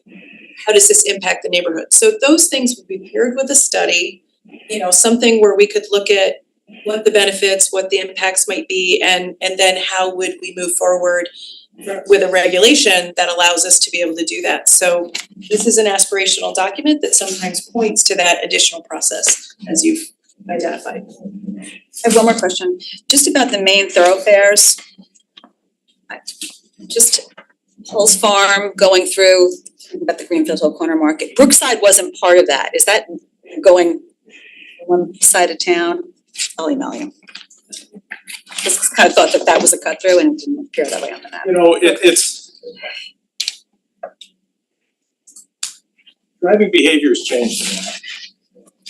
There's a lot more, I don't think there's more 24-hour volume than there has been in the past. It's just there's more midday traffic. 25 years ago, if you saw a traffic report for development, you had two big peaks in the AM and a trough and then a peak in the PM. Now it's flatter peaks and it's like a plateau. There's traffic all day long. So, and technology changes where people drive. I mean, you put on Waze, and if you can save 15 seconds, it's going to tell you to take a left on this street that you may never drive on. So, those are things to look at too, is in communities push back against some of that technology and have certain streets not chosen for that. But I don't know what to say about that other than, you're sitting in traffic, you're the traffic.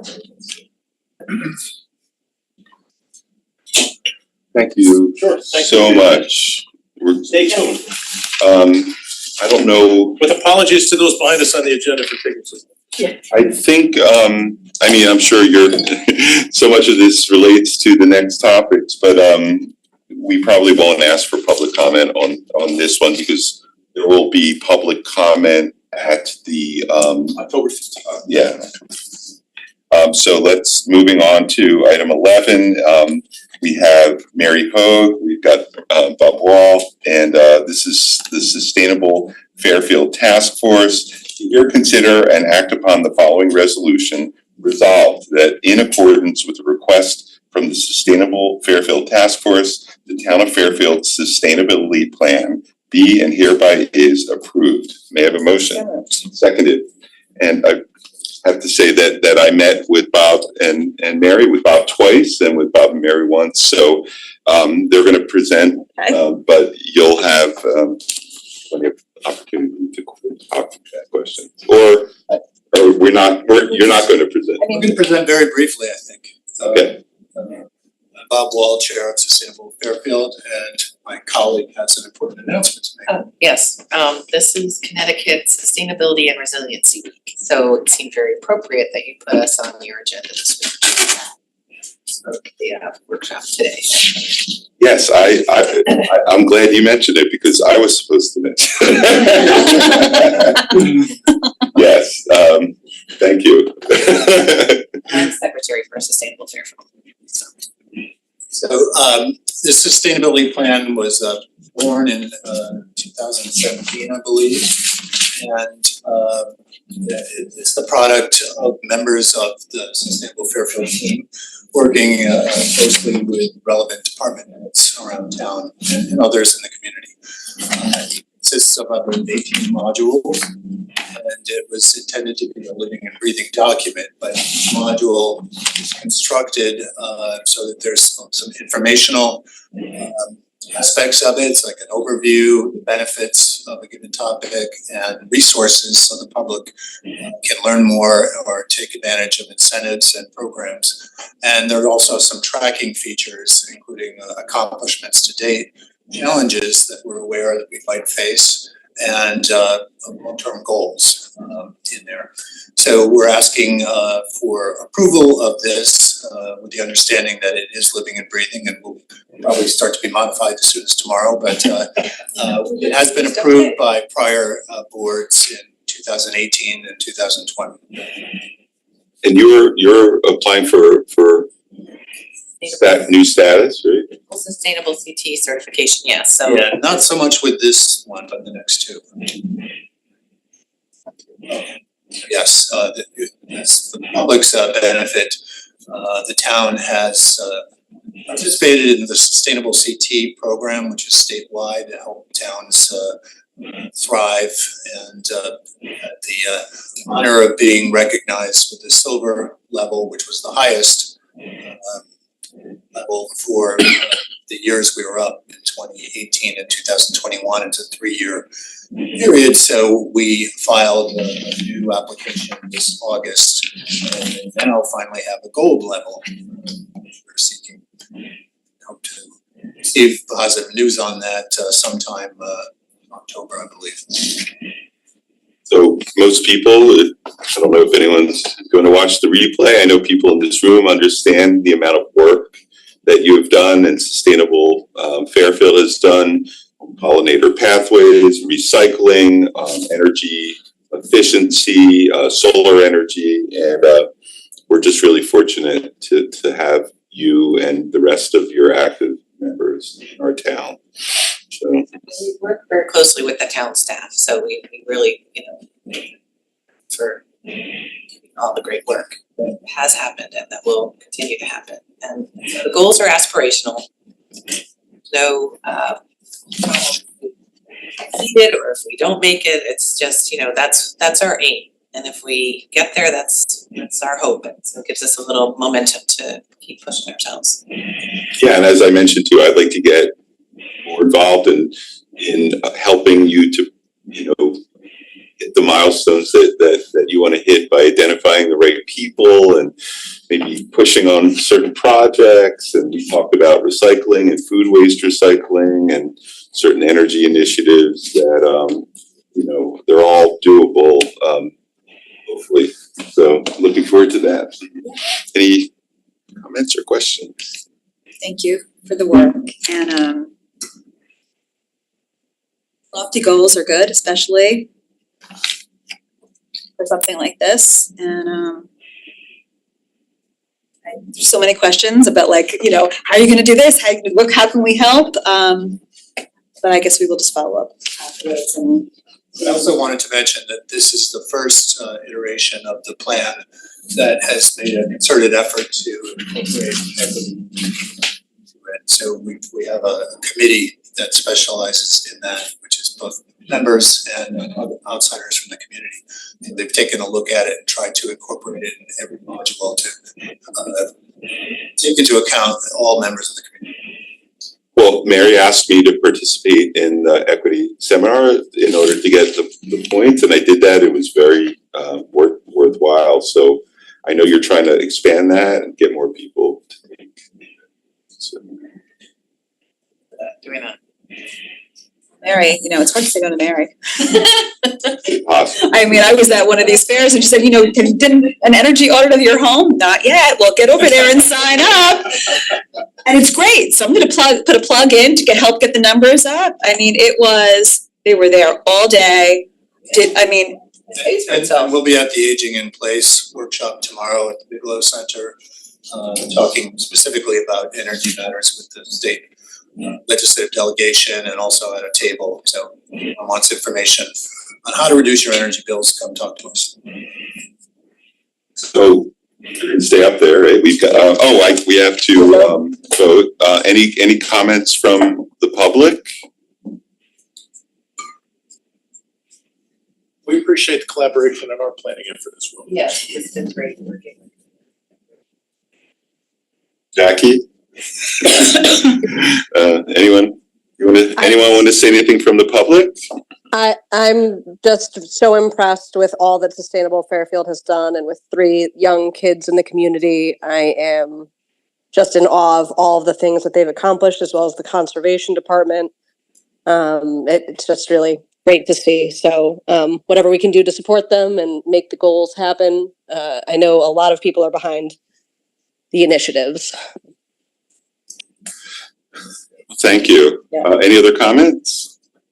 Just, just seeing the green teams and how that have taken off in our schools.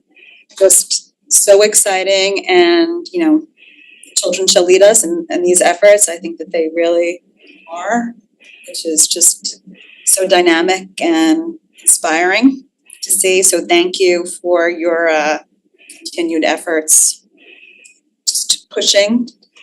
And Jackie's on the Burt Green Team. thank you, Jackie. Thank you, Jackie. And thank you to your little team who I've seen at multiple events. And I'm not sure people are really aware of the amount of food recycling that's being done Thank in you. the elementary schools, and the pumpkin recycling Yeah. program composting, maybe not recycling. In middle school, we're doing 6th grade starting this year. Okay. Thank you. Seeing no other comments, back to the board, ready to vote? All in favor, say aye. Aye. Unanimous. Now we have one more, item number 12, Bob and Mary Hope. Sustainable Fairfield Task Force to hear, consider, and act upon the following resolution. Resolved that in accordance with a request from the Sustainable Fairfield Task Force, the Town of Fairfield Energy Plan be and hereby is approved. May I have a motion? So moved. Seconded. And not much more to add on this. It's just really a subset of the sustainability plan, and the reason we submitted this was because more points sustainable CT for an energy plan. They don't have a category for a sustainability plan.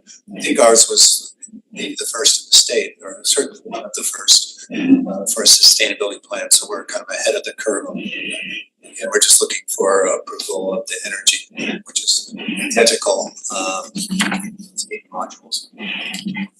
A lot of people have seen you in action at solar, meetings to promote storage, battery storage, and solar panels. And Larry Cayley, who we over the years have all been at his meetings, and he was just honored here at this table for his work. And energy audits is something that Christine just mentioned. You're all, are you still promoting those? Yeah. Any comment? Oh, I'm sorry. I was gonna say, the energy audit's the best deal in town. It pays for itself that day, and then it's forever savings, so it's a reason not to do it. And for income eligible, which is low income and fixed incomes, it's free, so. I'm not sure that everyone knows that you monitor municipal building energy usage and you get information from utility companies. Staff does. I'm sorry, what? Staff does. We work with your staff. No, our staff. Yeah, our staff. Oh, they get the downloads into the system, and you get the information, pass it on to a consultant, and they load it into. And so you can rank all the buildings. Yes, and we're, fingers crossed, we're hoping that this building will be recognized as Energy Star certified. Right. Thank you. Any comments anymore? Any other ask besides us approving this, just in terms of moving some of this forward, the electric school buses? I'm not sure when the contract, I can find out about that. All I was told is a long process. Okay. Which I knew. Yeah, I mean, as Bob said, this is just a subset of the modules that are already in the sustainability plan, so it's redundant. But it's so important to have your advocates at meetings. One example is Daphne Dixon approached us we had money in ARPA for electric vehicles, and we thought there was money left over that we couldn't figure out why it was there, because no one said they had more cars that they were hoping to buy, and so we transferred it out. And Daphne came to us and said, "You were supposed to buy a police car or two police," and we didn't know that. No one had. It just got lost. We ended up putting it back and moving forward with that, which was pretty cool. So, and fire as well. So, okay. Any comments from the public? Seeing none, back to the board. All in favor, say aye. Aye. Unanimous. And now we have the last one, but okay, so we don't need that in here. Okay, so this is Mary Hoag, Chair of the Fairfield Forestry Committee. Here consider and act upon the following resolution, resolved that in accordance with a request from the Fairfield Forestry Committee, the town of Fairfield native plant policy be and hereby is approved. May I have a motion? So moved. Seconded. We actually borrowed this idea from other towns, but we work very closely with the tree wardens and conservation, and make sure that they felt comfortable with what we put out. It would be something that's very easy for them to implement, and I think that they're already following this, it's just now codifying it. So it's not lofty goals, and maybe, after a few years, we'll take a look at it and we'll, increase the number of natives.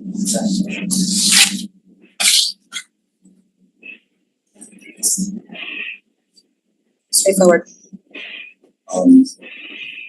Yeah, and we reviewed this the other day, and there was literally, it all looked so reasonable that wasn't much to talk about. So,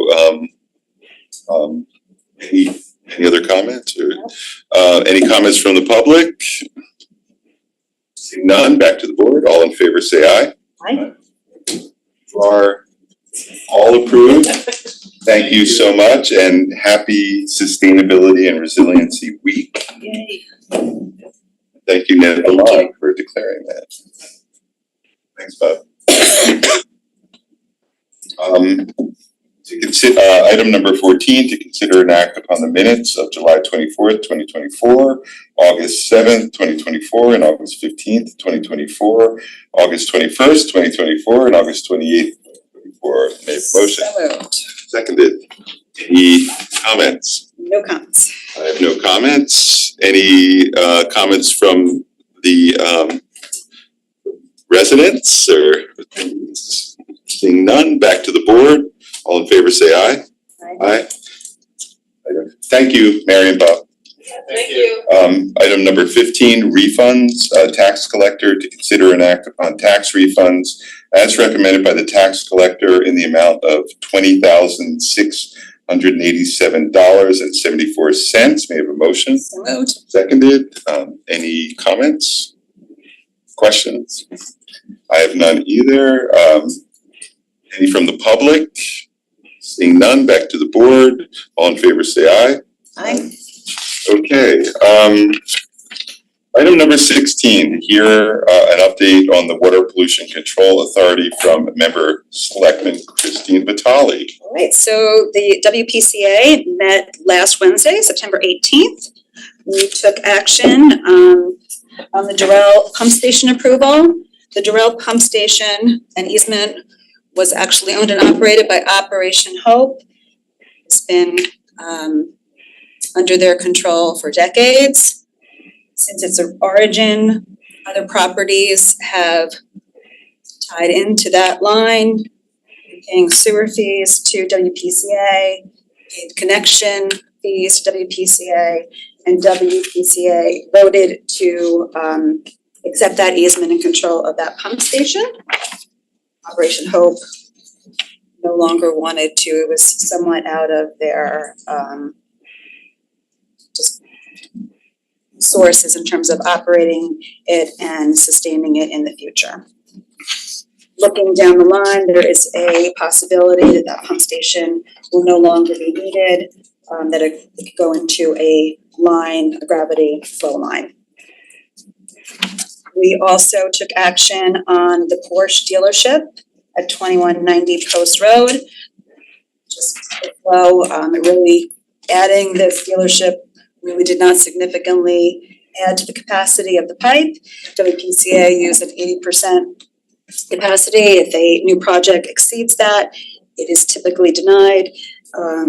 Adding this dealership didn't really change the flow at all. It was about 41% added to it before and after. We got an update on sewer bypasses. There were just two bypasses in the month between the two meetings. Update on capital improvements. The secondary digester, work has begun on that. It's being cleaned and that should be completed by the end of November right now, if all things go as scheduled. There are no reports of any odors from any of the neighbors in the area. They're having a fan, like odor, I forget what it's called, somewhat of a pump or fan to kind of mitigate any odors that might be caused by the work being done there. So far, so good. Phase 1 and 2 I&I sewer rehabilitation, that is on schedule also. As same thing with the pump stations. Phase 2 pump stations, we did get a report on Mill River. There are 2 force mains that go under the Mill River and down Sturgis Road. Preliminary report shows that there is a high probability that there might be leakages. They are currently scheduled for work from 2030 to 2032. The recommendation is to move that up on the waterfall, being there's one main line and a spare line that runs next to it underneath the Mill River, being that the Mill River is used for fishing and recreational purposes. It's important to keep that watershed clean, so that is why we are moving it up in terms of priority. We just got the update. I'm sure you might have heard about it in terms of capital planning. So just a heads up on that. 131 Beach Road, they have dropped the suit against the town, so that project will be moving forward. 15 Umpqua Road, as you reported at the last meeting, we will be filing for an appeal for that decision. And the last action that the commission took was accepting an MOU with the CT Department of Agriculture. This is a agreement between the state of Connecticut, Bridgeport and Fairfield to enter into an agreement with the FDA to protect the health and safety of our shellfish beds. By signing this MOU, we agree to notify the FDA if there's any failure at the plant, any sewage overages. The reporting needs to be done within 30 minutes. This reporting is similar to the regulatory and reporting that we have to do for other agencies. The FDA in turn will be required to notify the WPCA of any changes in regulations to ensure that we are in compliance. This is really public health issue. So the board added that vote to the agenda and it passed unanimously. That is really it for that meeting. Any questions? I don't. Thank you for your service on that board. It's a lot of work, probably a lot more than you expected. But there's so much going on that authority, and happy that you're there. Yeah, so the minutes, I believe, are posted. If anybody wants more detailed information on capital projects, you can listen to the meeting just in terms of timing. Thank you so much. Okay, item number 17, first selectman to hear updates from the first selectman. Selectwoman Kupchik's not here, but we prepared some requests. One was on staff vacancies, one was on cash management. I'll start with cash management. He was concerned about what were the uninsured deposits. I believe I'm addressing her question. She's not here today, but I'm gonna go forward and make this very quick presentation. This is a bit, I've shared this with the public. Chelsea, can they see this? Okay. So I'm going to start with what we did. Went through our Munis system, our accounting system, pulled up all of the cash accounts and investment accounts going back all the way to July 2022. And so this is the Munis accounts by month all the way through to I think through yesterday. It says 9:30, but it's through yesterday. And what this was picked up on is well, first of all, we also backed out the FDIC insured amounts for each account. So for the cash accounts at the bank accounts, each account not within a bank, each bank will insure deposits up to 250,000. So those amounts are backed out in order to get the net amount sort of uninsured. And so here is the progression, and we've talked about this a few times. Going back to July 2022, we had just under 140 million of uninsured deposits, went up to 152 million, and this is a monthly month-end balance. And then when I came in, I was uncomfortable with the size of those uninsured deposits. And really became aware of them in January, February timeframe in 2024. And this is when I called Ken Brackfeld, who was on the Board of Finance, asked him to come in. He's currently on the pension board, former Goldman Sachs investment professional.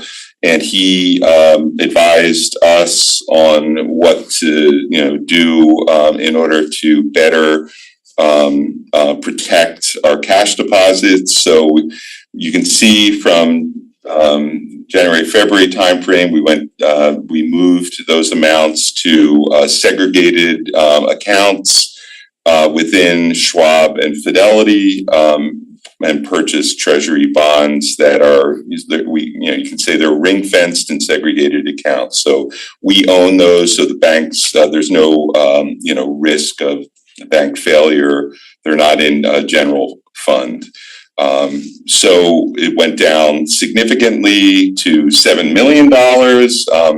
Bounced back up with tax receipts, came back down as we transferred money out and spent some of that money, then bounced back up again, and now we're down to around $10 million. And our goal is to not go much above 10 million because every day there's money coming out of that account, and we do not have a very strong cash projection system in place yet, but we are working on it. So we would like to keep this amount as little as possible. These are the uninsured, so at risk of bank failure deposits. And we're not saying that our bank has any material risk of failure, but it has happened, and some of us have lived through 2008, 2009, and so we don't take these things for granted. So where did the money go? Schwab and Fidelity are where most of them are, right? Most of the deposits have been moved to in Treasury, bonds and notes. So here you can see when we first came in, and going way back to 2022, the money was in Janney Montgomery Scott, which is a smaller brokerage firm just recently acquired by KKR. And that money was in an account in certain assets that we decided we didn't feel as comfortable with as we would have liked. Callable agency bonds and taxable municipal bonds that are not as liquid as we would have liked. There was also an amount in Ameriprise in an investment account, and the Connecticut STIF, the STIF, is the short-term interest fund, which is mainly in assets that we were perfectly okay with, but they also had some assets that were not within our investment guidelines. So we, you can see, in March, we moved that all to Schwab and Fidelity,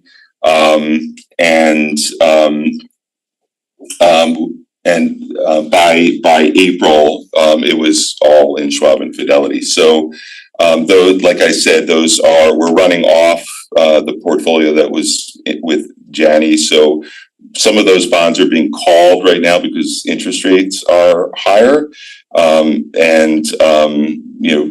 So we have to reinvest those amounts, and some of them are just running off. But it's in very, very safe investments, again, Treasury notes and bonds. We transfer money from those accounts to our operating account at M&T Bank as needed. Any questions? Has there been any issues with not having enough cash in the bank to make payroll, or some of those we've heard? We've had, we actually last week, we had a scramble to transfer money, and this is very, very frustrating that we don't have great cash flow projection capabilities. We had a large amount come out of the account because the Board of Ed paid $4 million for something. I believe it was insurance, without us knowing it was going to happen, and we got down pretty close to zero. And one of our fantastic employees, Juliana, came in. I was in the meeting and said, we got to transfer money. And that was really uncomfortable and really highlighted that we have some real, shortcomings we should be able to project cash flows, at least on a weekly basis. We should know when these things are coming up, and they shouldn't large amounts of money shouldn't just disappear from an account, because having 10 million in an operating account should be enough. Mm-hmm. And we had 10 million, and it sort of evaporated between payroll first, and then this $4 million amount that came out that we didn't know was going to happen, caused us to scramble. It was very uncomfortable because there were some people out of the office. So we do have some work to do to shore that out. Do you have next steps or a timeline for a goal for when this to be? Obviously, as soon as you possibly can, but I think the first, any resources that are needed to facilitate? We do have resource issues in accounting, but I think the next step is probably going to be an interim measure of putting some more money in that account with a level of insurance over it, so that we can feel safe with the excess amount, with the amounts in there. And that will be a stopgap measure until we can marshal the resources to do, we should be doing, daily reconciliations, and we should have a functional communications program with the Board of Ed. not just have money sort of disappear from the account, because right now, they have control, over that. So, but, yeah, work in progress. Mr. Brockville, does he have an end date or?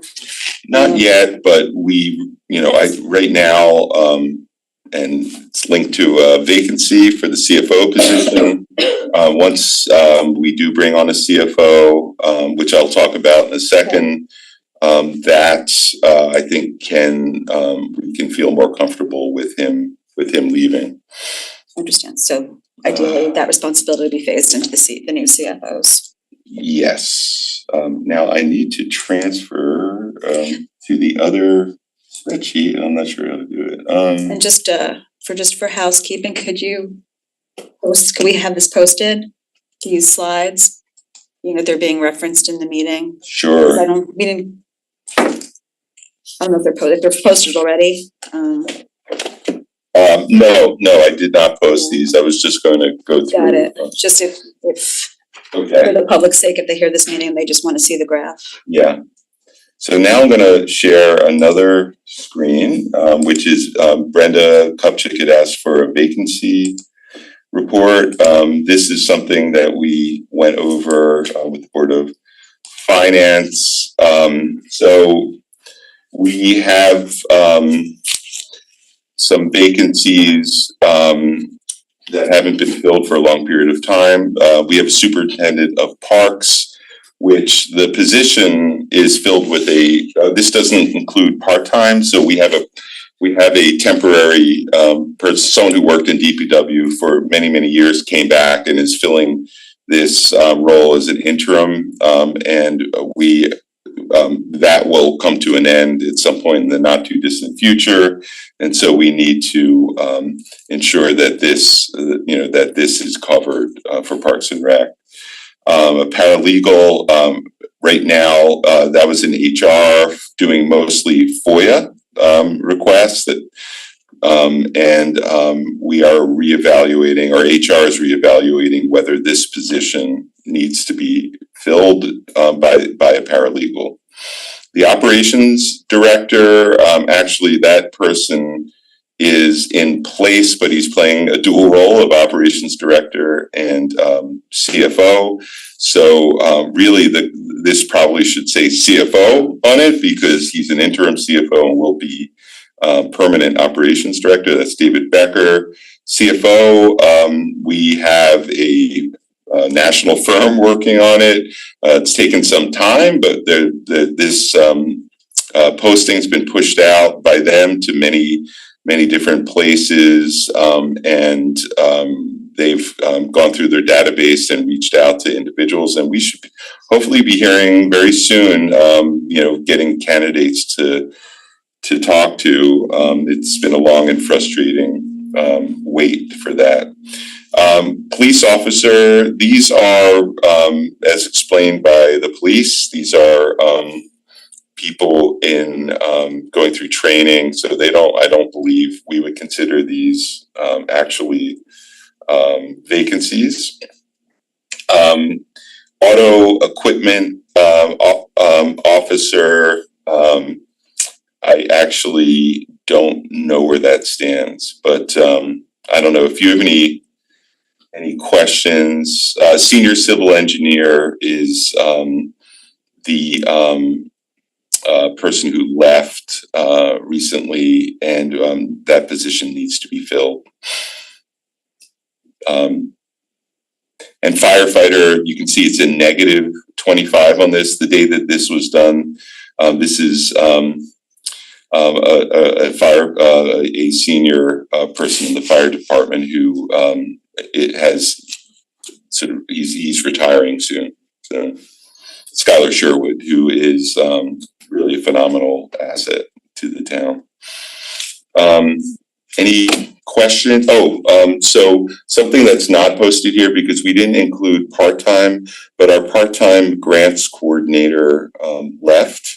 But we are going to fill that. We're out there trying to fill it with a full-time grants manager, and we have interviewed a number of people. That's a very, very important role to fill as soon as possible. We talked about that last night with possible federal money available for WPCA projects. And are all these open positions for the full-time vacancies, not police and fire, posted on the town website? As The paralegal is not, because I think that this is open in comparison to sort of like what we had and what's budgeted. I don't think that one is going to be posted. And the superintendent of parks is not posted because it's been filled with a interim. But and there's still some discussion about what this person, you know, what their responsibilities should be. So and the senior civil engineer, I am unclear whether that's posted as of now. do we know for the superintendent of parks when the part-timer, is there an end date that we know of? I don't think we have a specific end date. Okay. I just know that there's a lot of recreation projects. I just want to make sure that that department is properly staffed and if you know the end date is coming sooner rather than later, just work with Mr. Calabrese to get that position posted. Yep. And the part-time grants coordinator, I fully support making that full-time position. And I mean, the question last night at the Board of Finance Capital Planning meeting was whether or not we should have two. So go from one half-time to like, you know, 1.5 or 2, which is possible, but you know, you want to look at how productive that would be. So we need to really hire the first main person first, which is 100% increase over, you know.